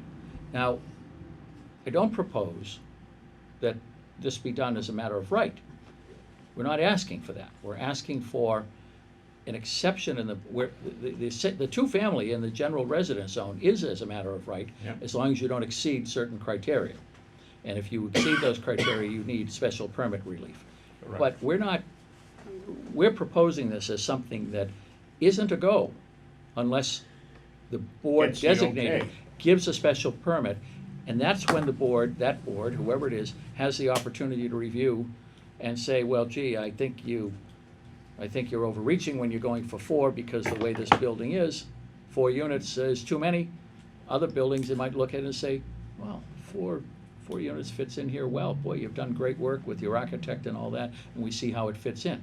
As far as the number of people involved living on a property, I mean, if you populated that house now with the number of people who fit in there comfortably, putting aside the question of, what we require for relationships and all that, but figure out a way to put all Couple those beds, people there. yeah. You could have how many people and how many cars as a matter of right. We're not talking about adding to that. We're talking about making use of an historic structure in a way that makes sense in terms of what families are made up of now, what makes sense economically, and the option or the alternative is at some point these folks say, look, we've had enough, we're moving, we're tired of the winters, we're going to Florida, and sell it to somebody who decides to knock it down, and then we've lost some of that history. So this is a way to try to preserve the history. Now, that was a long answer to the comment Mr. Porro had and you had, and Mr. Chairman, I said to Ms. Holman I didn't want to cut her off, so I'm sure she has more to say. well, in lawyer fashion, you answered it, but I'm not sure what the answer was. The answer was, I don't think you should limit it in a bylaw as to how many units, You can put in. except for an upper limit. Okay, I think that discussion would be when they come before the board, the Okay. granting authority. Case by and the case. case by case. okay, so, good segue. Who is the granting board? Because the zoning board was the granting board on the Tilton estate, which was 4 units. Okay? That was granted a 4-unit Who would be the Yeah. granting and an Well- S2 district. I don't remember what year that was, 80, but you didn't have site plan review then. Yeah. 86? No, we But didn't. that Didn't- was We a didn't really have ZBA. site plan review. This- the way we The have- granting authority, because this is a new bylaw, yet to be determined. Okay. Yeah. All right. Because as important, I think these buildings are important. I really think that if you don't keep the history of your town, you've lost way more than just a house.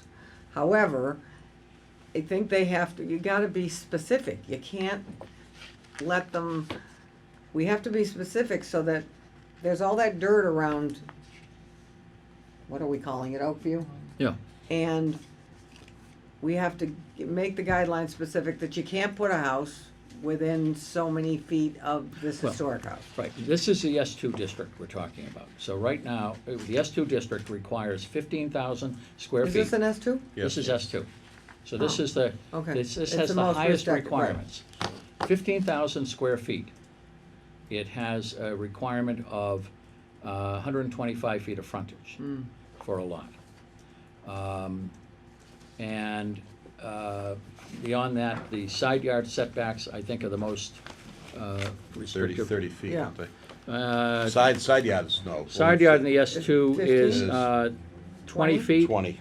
and 35 feet for the rear yard. So that's greater than the other districts. So is there some way we can make sure that whatever granting board it gets to go to, that they don't go get relief on these particular 5 properties, 10, whatever it is, so that you can't hop from one to the other and say, well, I'm only 10 feet on this side, but I need a little more lot in order to put, is there any way we can? I don't know if you can put that in the bylaw. I don't think you can take away the jurisdiction or the authority of Right, the I board. think that's still Um, gonna be in the hands of the granting authority. But Okay. I think you could, I don't know if you can be that restrictive, Debbie. but it would also require, anything that you're talking about would require coming to before this board with some sort of a plan, whether it's a subdivision plan or approval not Okay, required so plan. if there's 8 or 10 or 6, whatever it is of these houses, and they're in different places, you're gonna Or pick. around the town, Correct. yeah.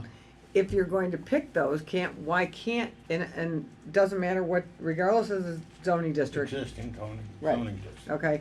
So this one's in an S2, but it's less restrictive if it's in a S1. S1? S1 is Okay. 12,500 square feet, Okay, it's, 100 feet of frontage, I think it is. 100. the problem I 115 have is sides. if you put a picture in a frame and you don't center it, it looks silly. And we're trying to get a visual here because, you know, any of these mansions, most of us haven't been in half these mansions.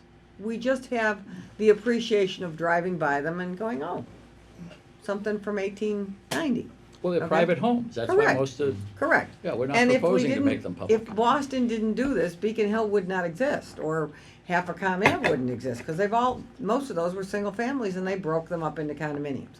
All I'm saying is, I love that we're doing this, I love that we're thinking about it.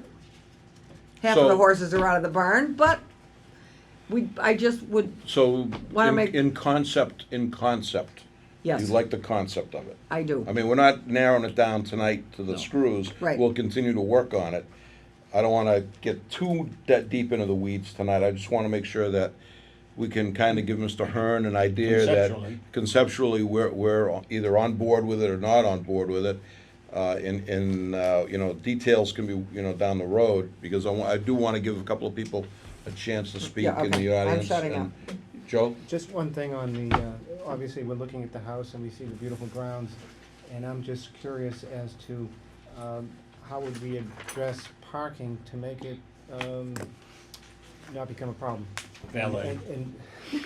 Uber. And to make it look good. The and- valet is the fellow who takes care of the clothes. Well, I Upstairs. think, yeah, they would have to, Also. they would, Yeah, obviously I on a think it's an plan, they issue would have to show Maybe parking. an issue to think about going Well, forward to. Yeah, and I think this board, I think, has heard me before, and certainly the zoning board, that in some districts, our parking requirements are unnecessarily cumbersome. In an S2, you could argue, think about, depending upon the type of use being made. In an ordinary single-family house, we need 3 parking spaces, okay? That's what's required. So you take that- And how many of us have, either on our own properties or our neighbors' properties, seen 4 cars in that driveway, maybe 5 squeezed Up and in? down Berwick. So if you had, if you would just say, I'm not We won't worried mention about- any so particular if you had streets. 4 condos in there and they were all 2-bedroom, We'd be required to we'd have 3 spaces. Yeah, Would you have 3 people living there so with that's cars? 12, Yeah, No, I that want would be us to- required to I'm have just- 12. I want us to think about it. that's something. Yeah. That's We- all I'm we- saying, think about it, but not only that. They'd have to show it, to make obviously, it, on the plan. Yeah. Look good, maybe if you do provide, garages or a cover farm, hedges or some fencing or whatever to make it, Yeah. just to make it look good. We don't want cars on the lawn up in blocks, is what I'm saying, There's probably parking for 12 there right now. Yeah. On just the macadam that's there. Oh, yeah, today, but in the future, because like Mr. Hearn said, in a 15,000 square foot lot, you know, you've got 2 acres there, you got plenty of room to add other lots in there. So conceptually, is everybody on board that maybe we should continue this discussion? Yes. That we like it conceptually and we'll work through it. Paul, do you have anything to add? I'm just gonna ask a few people in the audience if they'd like to speak. Nope. You're good with it? And we can, working forward? Yeah, Problems will come up and we'll work them out. I think the board identified, the issues and concerns, but has indicated that they have an interest in preserving these older structures, and they're willing to take a look at this and consider a bylaw amendment for the fall town meeting. Okay, great. I know we got some people here we have another discussion coming up, but on this particular discussion. I know, Ms. Howard, we put your letter into the record, and would you, if Can she read it? It's not a public hearing. if you, yep, I could read it, you could read it, whatever you want to do. You can read it All right. if you'd like. Sure. Okay, I will. This is to Mr. Halkiotis and Mr. Pachakowski. We understand that there's a hearing this evening pertaining to the above referenced property. In order to change the zoning, Oakview is on the Norwood Historical Commission's list of 100 historic homes in Norwood and is situated on the main thoroughfare of Route 1A, Walpole Street, right across from Veterans Park. It is so significant both architecturally and historically to the town, and it is a fine example of Second Empire mansard architecture. It is historically valuable as it is the home of F.O. Winslow, heir to the tanning fortune from Norwood's industrial past, and also Frank G. Allen, his son-in-law, once governor of the Commonwealth of Massachusetts. The Winslow and Allen families entertained two presidents, William Howard Taft and Calvin Coolidge, born in Massachusetts, but actually from Vermont. Northampton. Okay. Mayor of Other Northampton. notables included the world-renowned painter John Singer Sargent, Justin Oliver Wendell Holmes, and Russian composer Sergei Rachmaninoff. Rachmaninoff. There you go. I'm Easy for you to say. easy for you to Jesus, say. Ernie. Well known for his. We just know Mr. Well Rack. known for his piano concerto number 2, which is played by symphonies all over the world. Did they play that down at the ball? I don't know. Enclosed with this letter is a completed inventory from the form describing this unique and historic property. The Norwood Historical Commission requests that the planning board to leave the zoning and mansion as is and to look into the acquisition of Oakview by the town of Norwood as the people's home to be used by the town and its residents. Respectfully submitted, Judith Howard, Chairman of the Norwood Historical Commission. And again, as noted, the inventory sheets on the home are attached. The only thing, Judith, as far as your comment about the town and looking into the acquisition of Oakview, you're gonna probably have to go up a couple of floors and talk to them about possibly the purchase of any. The planning board, unfortunately, I know Paul found some money to do a Route 1, but we didn't 75 find- grand will cover it? We don't think the 75 grand will cover it, so as far as that part of it, you're gonna go take the elevator up 2 floors. So that is that. So is there anybody else who'd like to speak briefly on the idea or the concept of what you heard tonight? Can I just ask a question? Yes. Probably ask for just a five. In terms of that scenario possibility, I know it would help preserve the exterior, but there's some massively beautiful woodwork and vehicles inside. I've only seen the part that you're allowed to see, in the dollhouse. Yeah. I've been in there several times, so, would there be any,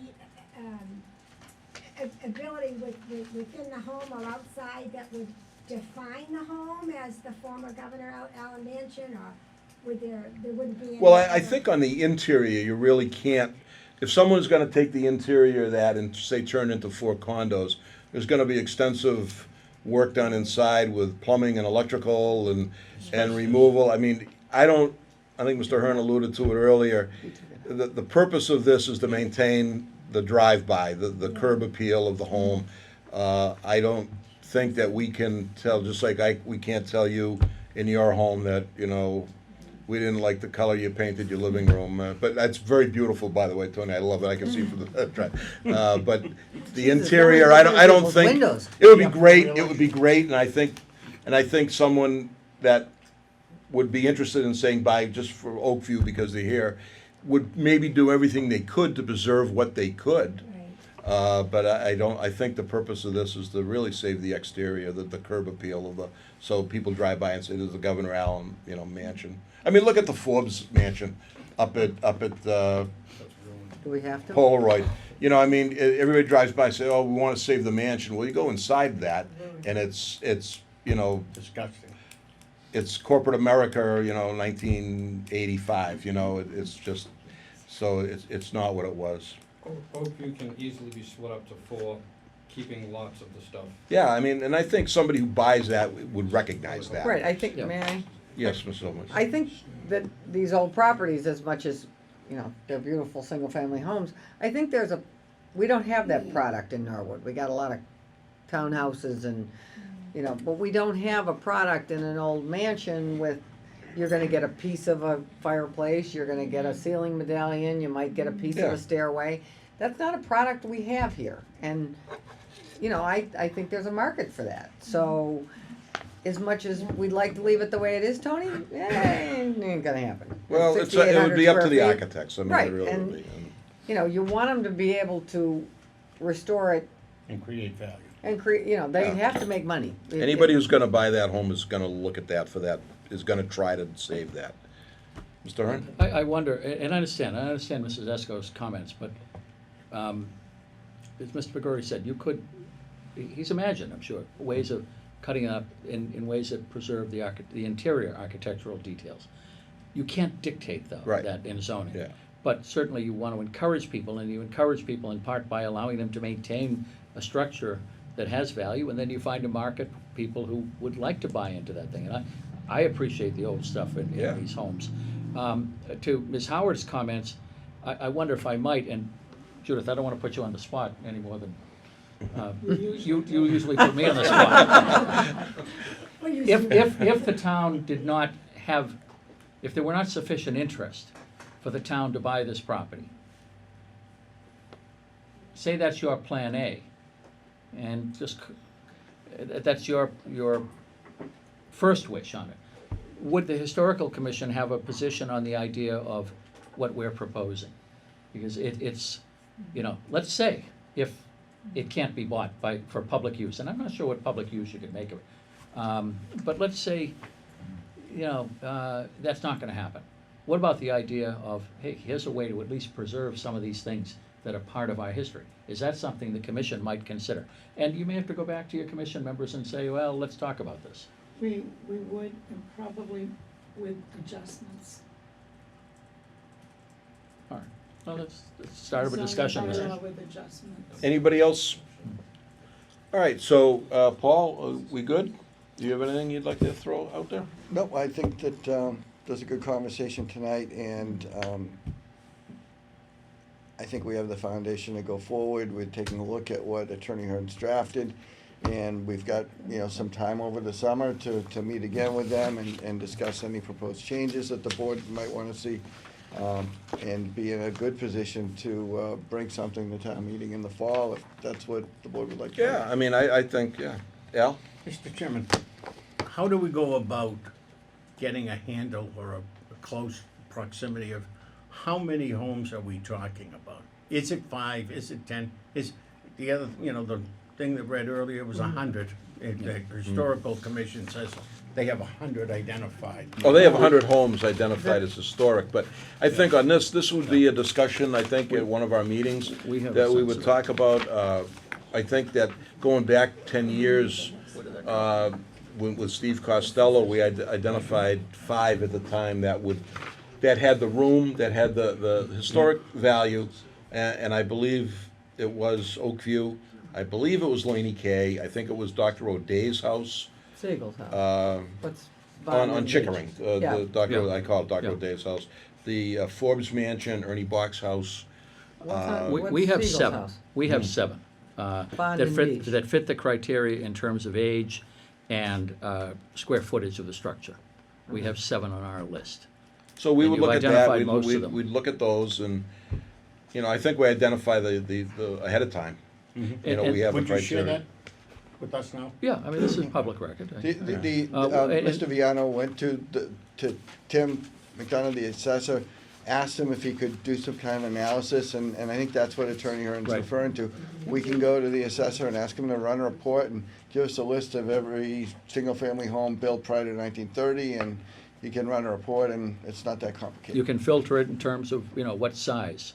I think we filtered it at 4,000 square feet. Somebody might say, well, what about 3,000 square feet? Why did you pick, you know, pre-1930? Well, Yeah, and do something. you have to have something to be, and we're trying to begin the In order to get the conversation. data, you gotta have You know, parameters. and by the way, this is not something that is proposed to be required. Right. This Right. is something that a property owner of one of these properties might say, I'd love to do this. And another one, on another property might say, I'm not doing this. Right. I have no It's interest an in additional doing this." option. It's an option. It's in an much the option, same way so- as we did with the mixed-use overlay. Right. If you want certain things, you can apply for a particular program or a particular permit. If you don't wanna be part So- of it, you don't have to. But, Mr. Chairman, we're happy to continue the conversation with Mr. Absolutely. Halkiotis and through him to the board and visit with the board again, Yeah. maybe with Ms. Howard and her group. Happy to, we wanted to start the conversation tonight. No, I And, think uh, that But we're, we've raised some issues too, we want to think about, and I'm sure you I folks want to think in think about. concept, we're all on board, Can you Mr. give us Hearn. a- and- Can you read into what the 7 of them are that are, I don't have a problem with that. 190 Sumner Street, 60 Bullard Street, 33 Fisher, 49 Beach, 289 Walpole, 8 Chickering, and 2 Worthing Circle, oh, okay. over in your neighborhood. The Prescott, the old Prescott House. Is that what that is? Yeah. Petruzzi owns that? Yeah. Yeah, and those are houses that were built Is that the dog? Used to be Dr. 1929 or Water's earlier. So let's say like Mr. Dempsey, somebody were to come to us and say, I'd like to have my house included because I'm at, how many square feet did you start with? 4,000. 4,000? I'm at 38.9 taxable. Do we, what do we do? Well, they don't qualify. I mean, if you define it.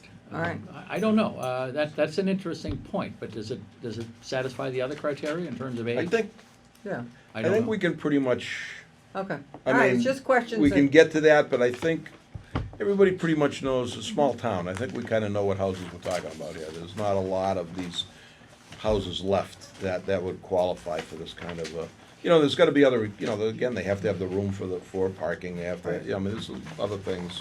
They have to stay within the zoning, there's, Can I so. ask Judith when did you do that? Remember when, what's his name, did this layout for historic homes that we had to, It was a previous, Ed Gordon did it? historical commission in Right. Norwood, and there are various times, I think that's 1985. Oh, I think Bob 1989. Donahue did a lot of those. Yes, he did. Bob Donahue did an awful lot of those. I agree. All right, so, we're good? Good for now. We'll keep the conversation going. Okay. And, this was not a hearing. We appreciate that, just a Nope. discussion. So thank you for your time. And I'll give Judith a copy On of another this. note, I have thrown your name out to maybe at some point on our Route 1 corridor study, maybe we'll invite you in and hear from your side of the table, where you represented so many on our open lot storage for Route 1, the rezoning of Route 1, so we may ask you at some point. I have some views on the matter. Yeah, we'd like to hear them, I obviously. have So some- That's on another No, note. I will, let me say this, I have my personal views. I mean, I have, That's all, we're- I'm not often allowed to express views on certain things that come before town meeting, but I Right. will tell, and I recuse myself on matters where I do have either professional or personal Yeah. connection. But yes, because So I I've think. thrown we your name got a out lot. as a, that I'd like to invite you into one of our working groups someday and hear your opinion. booked? or- If you Is it- threw is my it name hourly? out, did anybody Many. object? Well, that's a longer list. That's right. I understand that, Mr. Porro. Thank you. All right. Nice to see you So back. good. All right, Thank you. It's so great to we're be good. Thank you. Good night. Nice gentlemen. Father's Day picture. On Instagram. Thank you. Oh, is that right? Did you see it? All right. No. Another time. Now, Good night, all. Thank you. good night. We have another discussion. Yeah, next week.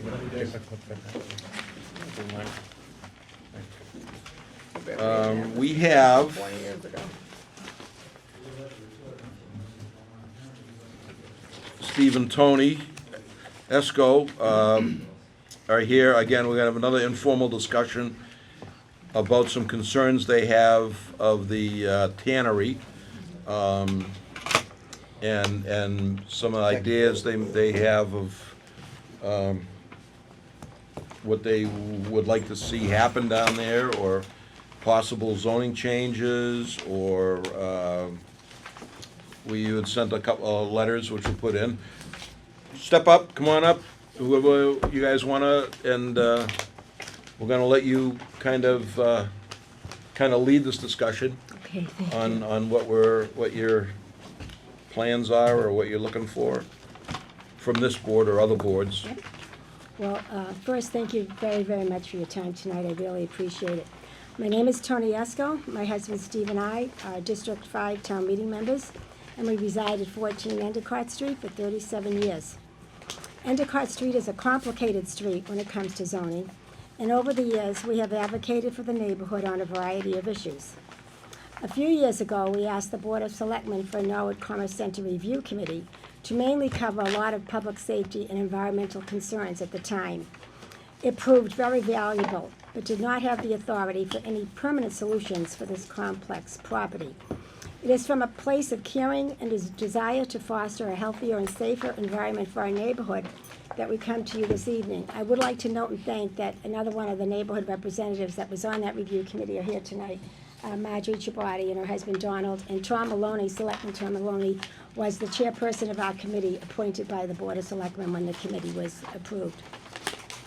As Paul Halakiotis knows, and the planning board, this Commerce Center is a 20-acre manufacturing zone parcel, including a man-made pond. Current owners and manager are working hard to improve the quality of the area. It comes with complex challenges, in part due to the layout of the buildings. The area was never built to accommodate substantial car, truck, and pedestrian traffic. To the left of Norwood Commerce Center, we are pleased that the formerly polluted manufacturing zone parcel known as Zimbel Corporation years ago is gone. After many years of planning, approved rezoning, and fulfillment of the EPA pollution remediation requirements, 112 townhouse-style condos called Endicott Woods is nearing completion. Naturally, there is increased traffic. When the condo project is completed, we are supposed to get improved sidewalks. That is something we really need, as we have more young families in the area. In addition, the Endicott Street conservation land, called Aldevisos Lower Pond, is being groomed as a pocket park. Funded with community preservation funds, a pavilion with picnic tables and 6 parking spaces will soon be located there, adding further attention to the street. Recently, we have seen an increase in turnover of businesses and the type of business applicants that are requesting a special permit at Norwood Commerce Center. Some antique dealers are frustrated with only being allowed to do retail business 3 days per week. Vintage Peacock, for example, moved out and relocated to Main Street, Walpole, where there are less restrictions than the former Walpole Floral Building. As abutters, our attention is drawn into the Norwood Commerce Center business because regulations require that we receive letters from the Zoning Board of Appeals when applicant requests trigger a special permit. There are many renters in the Norwood Commerce Center. There are some large ones, such as Golden Ridge Dog Daycare and Turnaround Training, and the Fallout Shelter Performing Arts venue with its liquor license, and College Hunks Moving Company. But overall, many are small businesses working alone or with a partner or with few employees. Lately, though, we have learned of business requests that require much more consumer traffic and appointments, such as a hairdresser with up to 5 salon chairs asking to be open 7 days a week. Another is a CrossFit trainer who wants to be open 6 days a week with workout sessions for up to an estimated maximum of 15 people per class starting at 5 a.m. The zoning board struggles with these requests as the traffic patterns and the lighting sometimes in the Commerce Center are insufficient and complicated, and parking is very tight. They're trying a one-way process right now for traffic. The hairdresser ultimately withdrew its application, and we are not sure yet about the fate of the CrossFit business. They were prolonged to another appointment. There is legitimate concern about the growing traffic on Endicott Street. Years ago, when we first moved to the area, we could go down the end of the street and drive over the brook, entering into Davis Ave, which is another complicated street, and exiting back onto the Route 1A Walpole Street. This little roadway over the brook is blocked off now for many years. My point is this. It is a difficult challenge for the Norwood Commerce Center to maximize its economic potential on the 20 acres due to the obsolete configuration of the property. Furthermore, as residents of the street, we are always concerned about the potential adverse development risks associated with the mere existence of a large 20-acre manufacturing parcel that is now so incompatibly located next to 112 condo townhouses, some worth close to $500,000 each. Thoughts of the St. Streets in Norwood come to mind when they were shocked to be reminded that manufacturing land was in the back of their properties. If possible, we would like to eliminate that scenario risk for our neighborhood. As the planning board, you and your staff have influence over matters of economic development and community planning. You have knowledge regarding a variety of grants, how to use strategic planning, and the ability to craft, change, and adopt specific bylaws designed to support the revitalization of mill districts.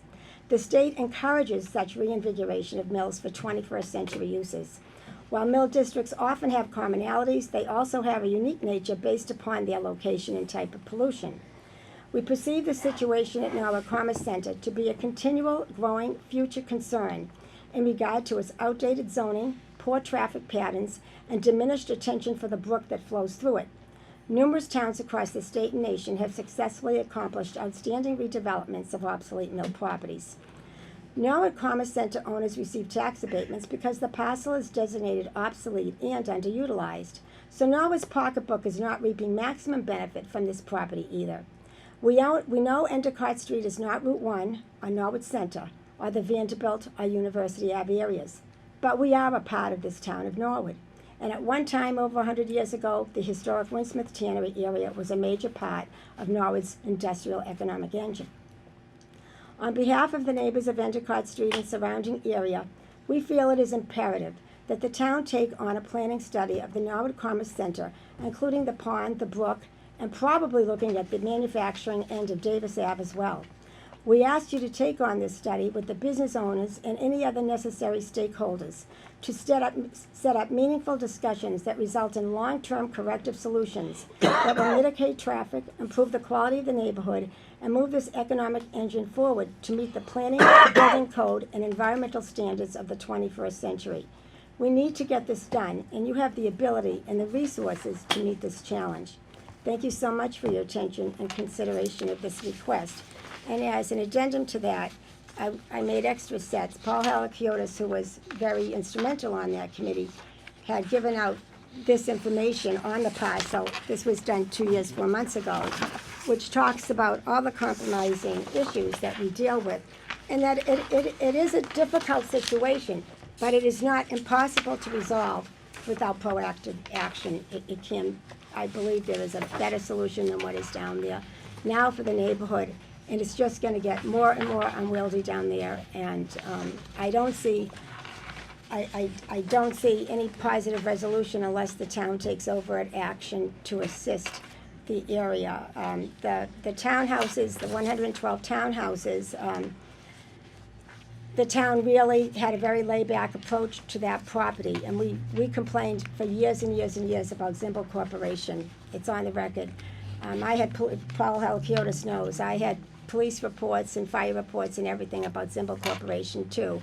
And it was only until the unpaid taxes are published in the paper that were growing and growing that Peter True finally came forward. And Wait, you're confusing me. Zimbel Corporation. Are the condos Zimbel? Or? Yes, Okay. yes, Yes. yes. Peter But- Crew's not but- in that anymore, right? Well, not Yes. He is? indirectly, yeah, he's so. But the point is, the town too had to take action because it had to be rezoned, first of all, to do it, to build the condos. So it couldn't stay manufacturing to do what it did. So, zoning changes had to be made, discussed and approved. And then there was remediation. I think public health, the public health director told me that the EPA Yeah, they remediated. capped them, there's no. Right. So basements. that's why they don't have basements. The remediation was only done at a certain ground level, but they're allowed to have, the homes, and nobody's gonna have a wine cellar or a basement, but they're, so. But it took a lot of, back and forth with the town. It was a very tumultuous thing. First, it was gonna be, it's sort of like a 40B, and 15% were gonna be affordable. It was gonna be apartments, and then the real estate market kind of fell through, and they stopped, and then they came back with condo. It kind of went back and forth a lot. So, But Norwood Commerce Center is even more complex because that has the man-made pond right. and the brook, which is horrific situation down there. And the reason we asked for the Norwood Commerce Center Review Committee was because we and other residents, we had just had it. And although the building, I will say publicly, the building was not technically the Commerce Center. It was a building whose contaminated drum straddled over the brook and blew apart and contaminated the stream and the river. It's just at the end of Davis Ave is a mess too. I was gonna ask you about that, Tony. You and Steve would know better than me. The end of Davis Avenue, is that private, is there any easement, or is that? No, is that privately owned, The- that lot? Yes, but it's manufacturing land down the end of there too. But is there an easement? I mean, I always wondered why, It doesn't go through. well, it used to. It used to, and that's why with I'm that- saying, But I now I don't think, have all that information, Yeah. that's why we're coming to, why it closed, or who's not happy with whom, and whether or not the Conservation Commission would even allow any, what are the laws about going over the, I only mention that again because I see that any potential growth of the Norwood Commerce Center in terms of economic prosperity, probably needing some sort of traffic mitigation relief by maybe trying to look at the possibility of letting traffic go up Davis. But you I don't said you know. used to cross over. Oh, we did for years. We could. Yeah. But I There's a think bridge there's a there. concrete bridge, I think Yeah. it's not structurally sound. yeah, it's but not, that's it's not a- probably- it's not a- probably it's- now, you right. couldn't, No, a it would new need bridge would beefing. have to be built, It would but need I, beefing we'd up. have to look It's and, only made for one vehicle. yeah, and it's not. I mean, if you talk to, I sent the letter to zoning board too. I mean, we go. It's not because we're nosy. We get letters. We know what's happening down there. Lots of businesses, when they move around, trigger a special permit request. Imagine the Chabatis here know the same thing. They live on the corner of Endicott and Holly, very close. They see all the traffic going in and Okay. out. Question. So, all right, it's zone manufacturing, Yes. so it's, all right. Yeah, they do, retail is required, anybody who goes retail requires ZBA permit. Well, the retail's only 3 days a week in the antique Well, part. on that part, but Right. anybody who wanted to go in there with a But- hair salon or something requires ZBA. You know, they're not approval. normal in a manufacturing Right. zone, but the hairdresser, that applicant actually wanted to use one of the newer buildings that is immediately when you go down, right near the pond on the left. It was actually used to be the manager's office. It's not an old building, it's really nice, and it's right at the, Old brick building. yes, it's really close to the actual Endicott Street and the last house on the street. And if you have 5 bays, she ended up pulling because the zoning board, you know, they were going back and forth. Well, let me ask you, Tony. It's going to be something, okay? And I want it to be something. Right, better than letting it sit there and burn, Yes, periodically burn down. Yeah.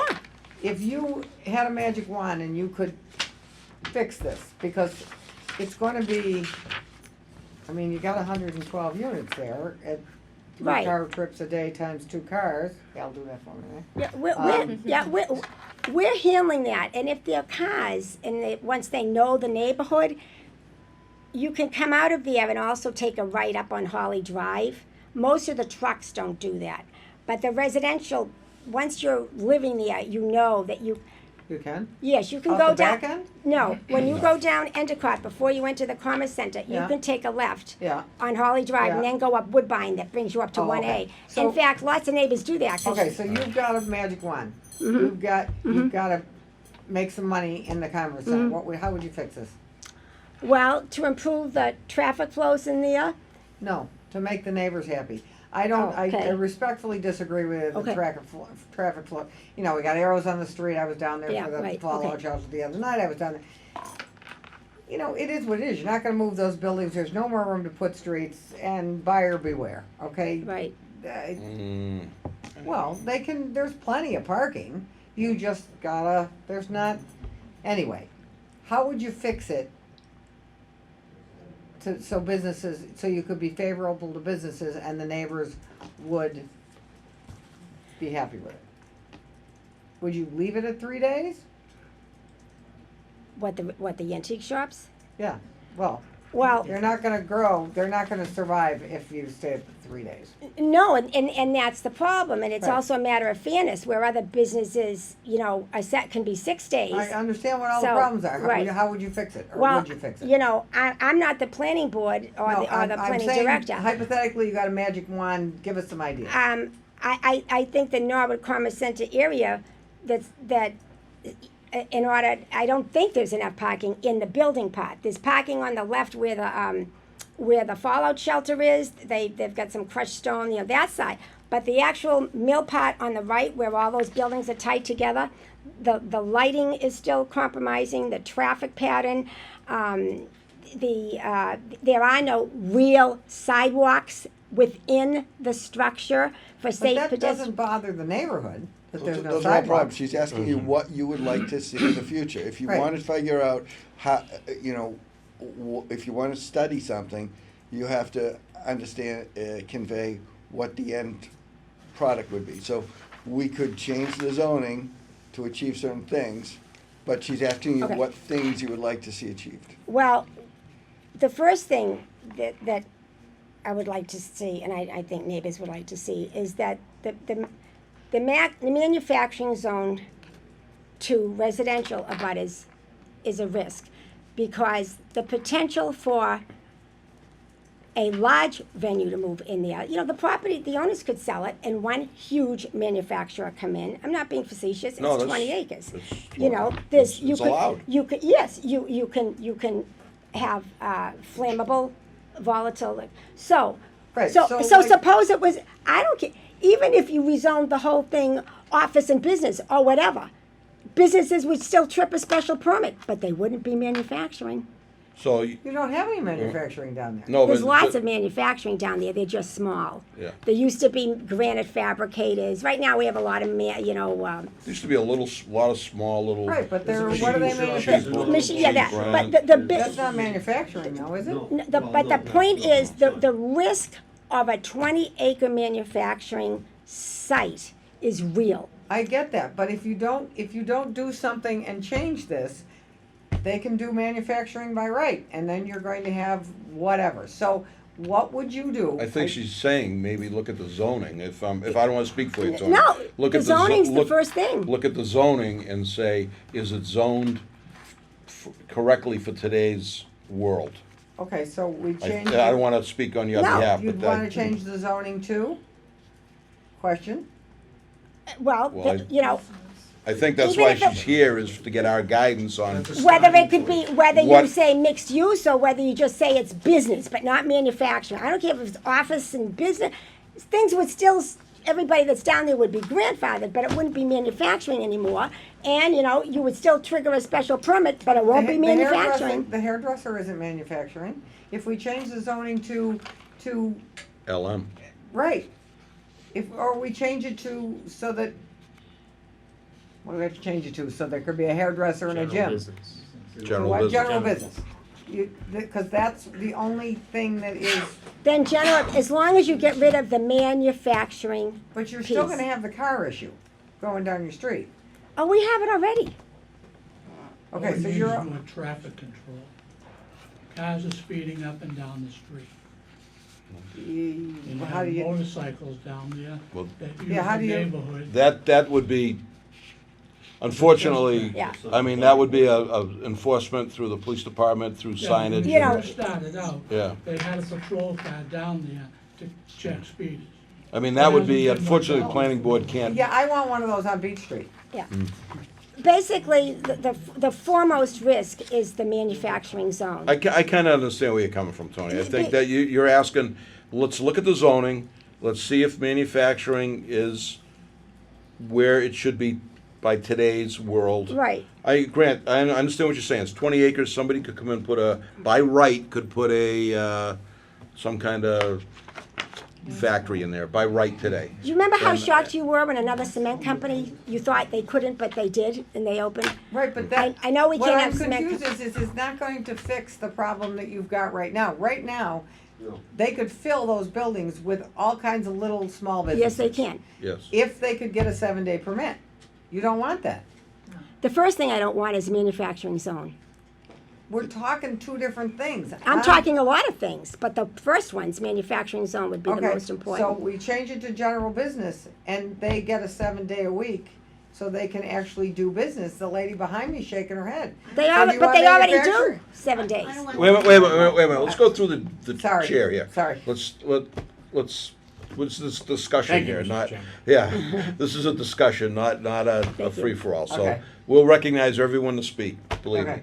So, I think the first thing that Mrs. Dusko is looking for us to look at is the looking at the zoning and seeing if it needs to be tweaked, changed. Okay.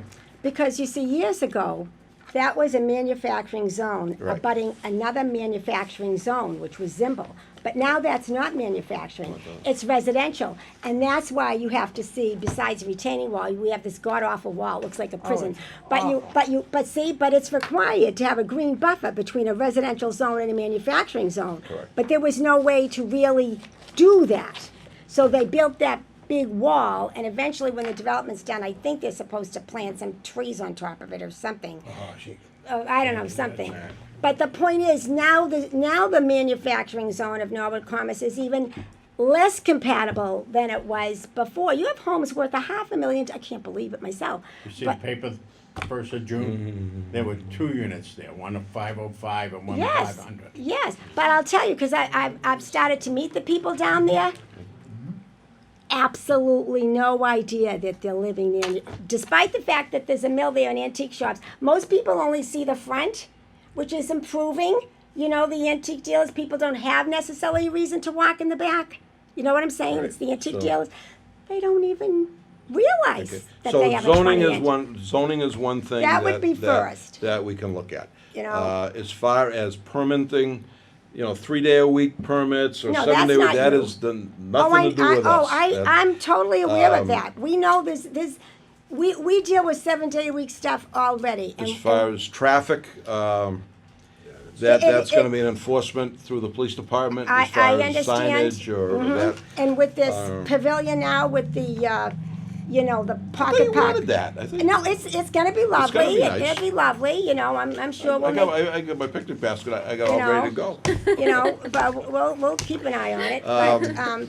But I don't know why that little As roadway. far as the Davis Avenue, I think we'd have to look at that. We'd have to go to the town and find out if that's privately owned. Yeah, right, and well, it probably is, and whether or not there's any easement And then- discussion. I think it's on the on the other side of Hosbrook, Yeah, there is somebody who was a previous contractor or something, because he's got Oh. a bunch of old equipment down there. It's pretty bad down there But he too. does own It's a mess. that, I love the and right he guy, has, but it's a he's mess. the one I Yeah. think that owns that It doesn't make you access proud. going over Hosbrook. yeah.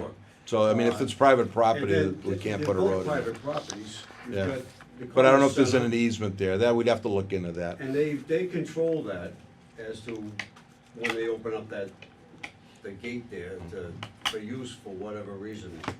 But I agree with Al Poro there that, it's not made for regular travel. Yeah, I mean, ma'am, I'm gonna let you speak. Just give me your name and address. Oh, Margie Sabati, 21 Holly Drive, we're on the corner of Holly and Endicott. Okay. And I understand the zoning is number one, fixing that. But I'm concerned with 7 days a week, 3 or 4 businesses, parking all the way up to our street, and there's the 112 townhouses, more and more people and children and walking and dogs and stuff, it's just gonna be too much parking. It's gonna be, that's my big. So you don't like the idea of like a 7-day-a-week or No, 6-day-a-week not at business all. down there? Okay, so, But that would be, again, I don't think we as a board, even if we looked at the zoning and made it a better situation, I don't think that's something that this board could impose on anybody. I think when they go for, depending on if they go for a permit or whatever, that would be something that would have to go through the permitting process at the time. I don't know how many small businesses would go for, only being open 2 or 3 days. You're not gonna make a lot of money that way, but that's neither here nor there for tonight. Joe? If it went to general business, would that increase traffic? Would that be more likely to increase traffic? They would more likely be open 6 or 7 days a week, I would think. Well, if you went to general business, you're gonna, obviously, things are gonna be allowed by right. There are gonna be more things allowed by right. Right now, they're going to the ZBA to get that. I think, to Mrs. Esco's point, the manufacturing, what I think our number one fear is that at some point, they say, okay, we got 20 acres of land here, and, we wanna put another meatball plant in there. Well, And it's by right. right, Right. so, So I think that's maybe one of the fears there. Got, one other thing, on the group that met, did they come up with any conclusions? But, did you have a lot of meetings? I didn't know. It was very valuable, but it did not address zoning, that was out of the purview of the board. But we did discuss in the police department, they had a speed trap there, once. And, actually, after a while, that had a temporary slowdown. The building inspectors department and the fire department, they visited down there, and there were a lot of safety code issues, like too many outlets and too many long a run, an electric run, or a lot of they tried to clean up a lot of the public safety concerns. Resolutions about the pond were complicated because sometimes, and I can't explain the conservation part of this, but the pond flow is controlled by a complex series of things upstream, and sometimes the pond is literally dried up, and during one part of the summer when it was really warm, it had a bad odor, and then all the toads and the frogs that were in there were jumping out and actually going into the antique shop. So there's a problem with controlling and maintaining water in that pond. Sometimes it's either very full or very low. I think it depends on the height of the ponds further upstream. I can't begin to repeat the long story about it. Is that under the jurisdiction of the Conservation Commission? Is Well- that pond, So we asked, even though it's on private property? very- we asked Al Getz about if they could dredge that, if Commerce Center could dredge that. They don't wanna dredge He it. said, no, they couldn't. 'Cause Even though it's a man-made pond, because I think it has a cement bottom. But Yeah. it It's only had, about this deep, right? right, but there's a lot of Right, environmental concern. Over in the years, in- the silt, and they've got. They don't wanna lily touch the pads. contamination And the in the last one pond. is- Contaminants. Mr. Maloney? Yeah, thanks, Mr. Chairman. The Sigal Reese, the Director of Public Health in the town, did address at one of our meetings of this working committee, she did address the pond. She said it has been tested, that it's not contaminated. You wouldn't want to swim in it, but it's not contaminated, it's not an environmental. Well, if there's frogs living in it, it can't be contaminated, Well, right? the That frogs was are one this thing. big. The other thing too is Peter Bamber came in one time and gave us a little tutorial on the whole system. All the ponds, all the way up to New Pond at St. Tim's, are all man-made solely for that property. So they created the a mill. man-made Yep. pond up at New Pond that flowed down Really? to, Yeah. it flows under Yeah. Bullet Ave, flows to Ellis Pond, and all just to provide water and For for the safety tannery. reasons. For the old tanneries. Right. The tanneries.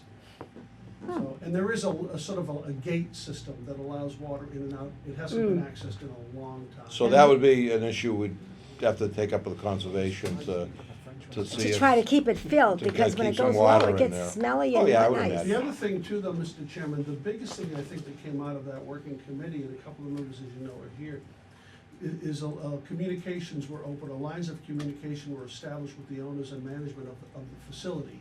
As you know, the center had been sort of almost defunct for a long time. It wasn't being used, very, very underutilized it was owned by a group of owners, and one of them bought out his partners and really tried to bring, and has managed to bring back some life to the property. Mr. Halkiotis attended one or two of our meetings as well, and remembers that we talked about that and some of the businesses that are in there. I mean, part of the question really has to do, part of the increased traffic is the increased success of Winsmith Mill. And that's really what it is. It's proven to be a commercial success thus far in its renaissance.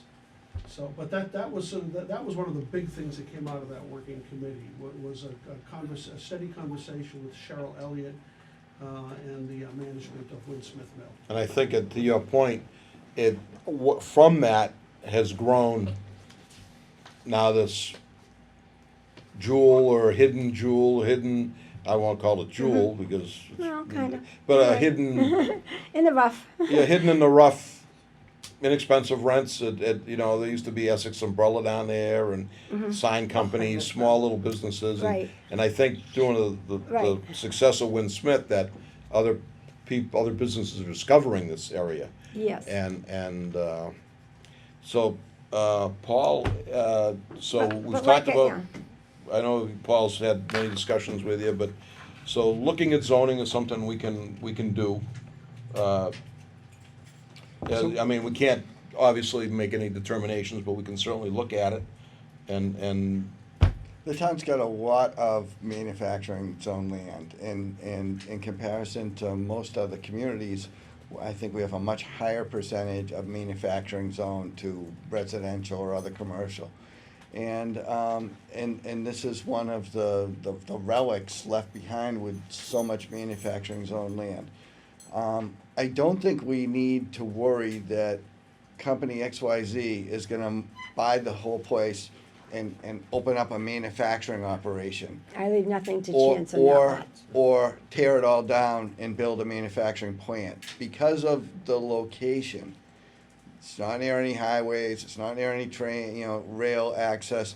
And when we met with the owners 4 years ago, they said it's functionally obsolete. No one's gonna really wanna manufacture anything there anymore unless it's some small company that has some niche that they manufacture a certain product.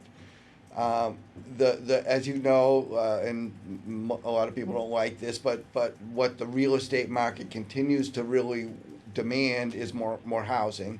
We have a lot of commercial retail space, we have a lot of empty vacant office space.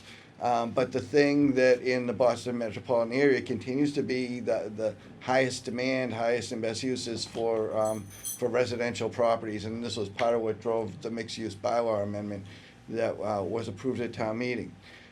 The board can entertain changing the zoning map, an amendment to take it out of manufacturing and put it in one of the other existing districts like general business, or we could create a whole new type of zone, a village zone or a mixed-use zone, or we could create an overlay zone, and that's something that we had began a discussion about, actually had a consultant on board 3 or 4 years ago, and at the time, after I got here, I looked at the Plimpton Press property, I looked at this property, and we looked at 83 Moore Street, the bird factory, and said, well, we have these 3 old mill complexes. They all have some similarities here, and we would like to see these old buildings preserved. What do we need to do to get there?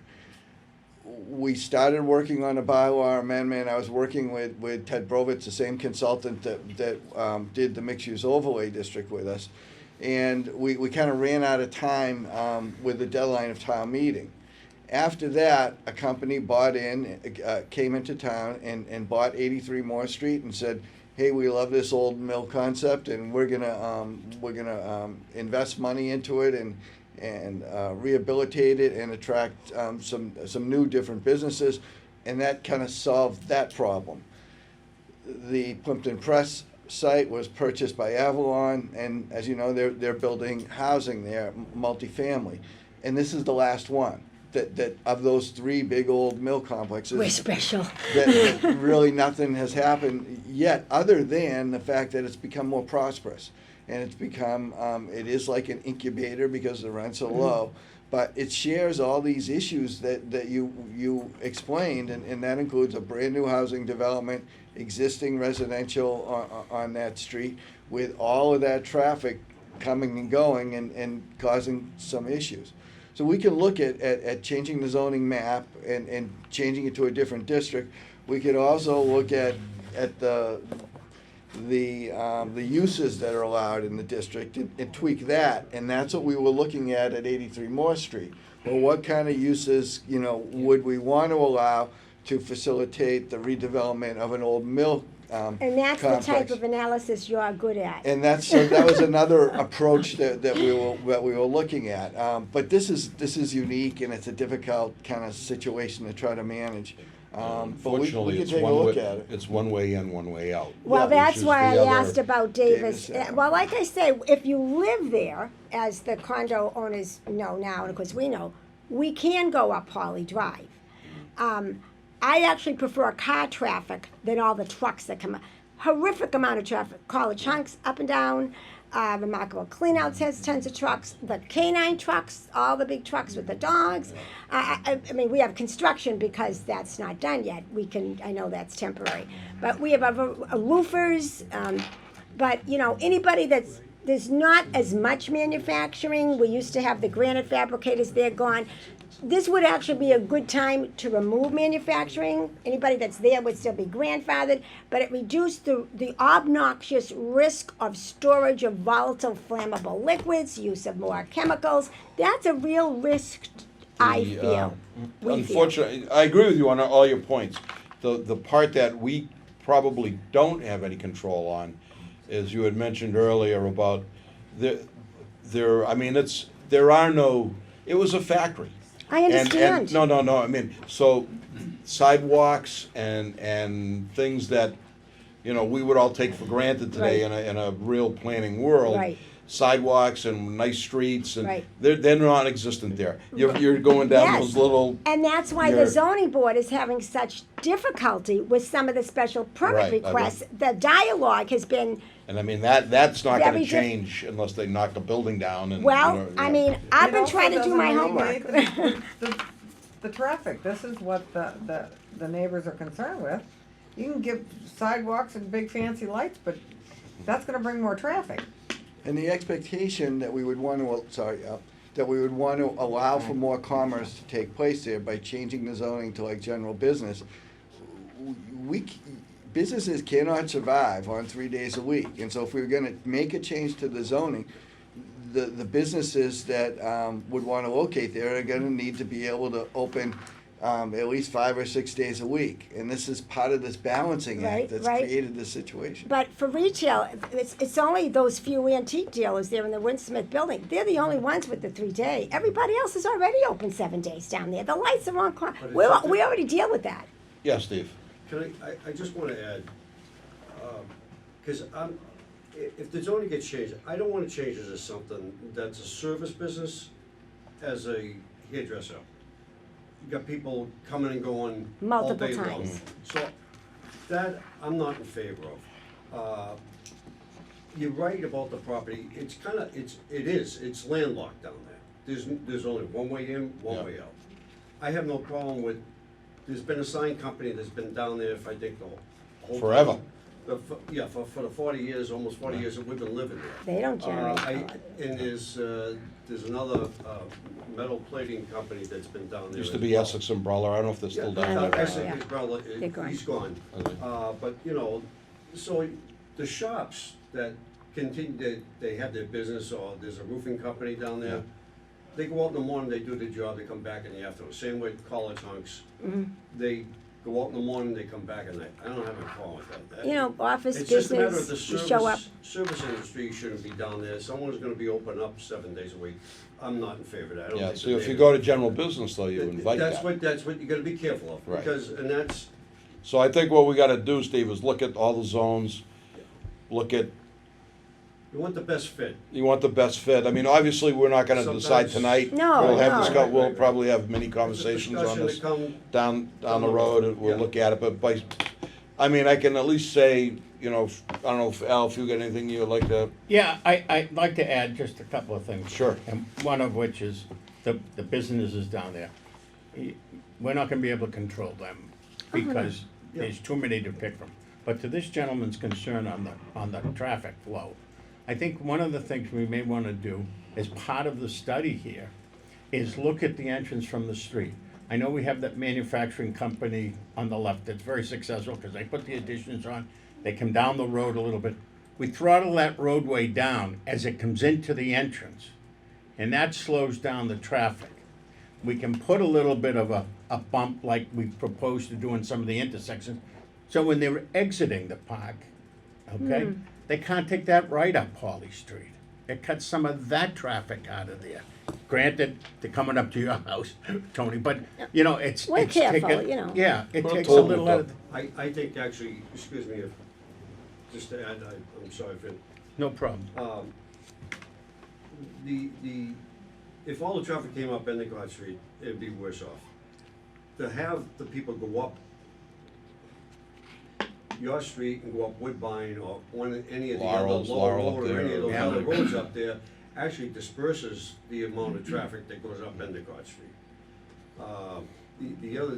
The other issue is sometimes when these people are coming into work, it's usually in the morning, when they're coming in the morning, some of them speeding down the street, and when they've all done at the end of the day, that's when they're coming down the street. The cops try to do that, Yeah. but, you know, you can't have. I mean, that's time- something, one, you we can have a time we to- talk with the police department, We have. and you talk with the town engineer Yeah. as far as Yeah. if there could be And anything, you know what, the street's narrow enough. yeah. Yeah. I mean, just Billy, if I mean, you there's a gotta- car still parked gotta- on one yeah. side, Yeah. you gotta wait for the oncoming car to go by And, first. and we do need the sidewalks. I mean, those are supposed to come, we really do need the I mean, safety sidewalks.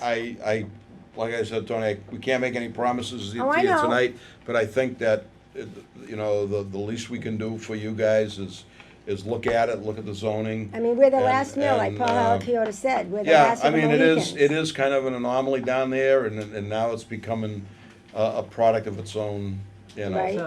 I mean, Why do you knock need on wood, sidewalks? but I mean, who would have thought Because in we have your a- lifetime that thing didn't, you know, go to Yeah. the door? Do you need sidewalks, are you talking sidewalks on Endicott Street? Yes, there's a lot of We have- pedestrian traffic. Oh, we don't have sidewalks on We Endicott Street? have Oh, sidewalks. they're So sidewalks are on pathetic. one side of the street. They're pathetic. The agreement that was made with. They're level with the street, they're ridiculous. The townhouses were being put in with that developer, Peter True. There is a written agreement. Paul is aware of it, I'm aware of it, and, Ryan, Mr. Ryan is aware of it as well, town engineer. That when that development is finished down there, he's supposed to put some amenities in. He was supposed to repave the street, but the street was repaved by the town a couple of years ago. So, but they're still supposed to put in granite curbing, sidewalk. On Endicott Endicott Street, Street. that has nothing to do with the mill, right? No, no, Right, it okay. has everything to do with the townhouse development. Okay. Tom, do you have anything else you want to add about what we could do down there, or are we pretty much on the right road here? I don't think so. I mean, you've got, I think frankly, you've got 112 condominiums being built where there was 0 Yeah. 6 years ago. That's the biggest difference you have. Yeah. And you've got a collection of buildings that were housing very little economic activity 6 years ago, and is now far more robust. So that's, I mean, you get more traffic when there's more economic activity, and more life, and more people living there. It is. So Dave, those things- anything? It's just a way of life. Yeah. I just think that the zoning, is gonna be difficult, and you actually might have to create some type of overlay or an additional type of zoning to not create a 7-day week that seems like nobody wants down there, although, that might be tough. I was gonna say, but then you're, It may be then tough. you're putting I them out of mean, business. Yeah, You're then, I putting- mean, that's something we'd have to look at, because I think, you know, the owner of the property obviously is gonna have a lot to say with this. I mean, you know, Consider this spot zoning, because you're picking really on one piece of property. yeah. So, I mean, Trying to there's make a lot to all look at changes, here. so we gotta be- Al? And the owner, and that Winsmith, they were talking with the owners of the 93 Moore Street in purchasing that location. That was pretty extensive negotiation, and then they pulled out of it, Yeah. if you remember.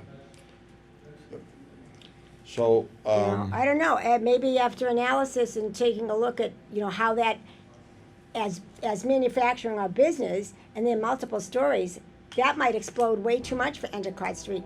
Maybe we would be better off with 100 townhouses than we would be with like I business. said, I don't know. don't know what we can do, but like Paul said, and you said, it's the last outpost, and, it is kind of an anomaly down there, and, you know, It's not gonna go away. manufacturing that, you know, no one's putting a tannery in there anymore. No, But, you know, it's definitely something we can definitely look at as a town, yeah. all aspects, you I mean, know, the the- planning board, Yeah.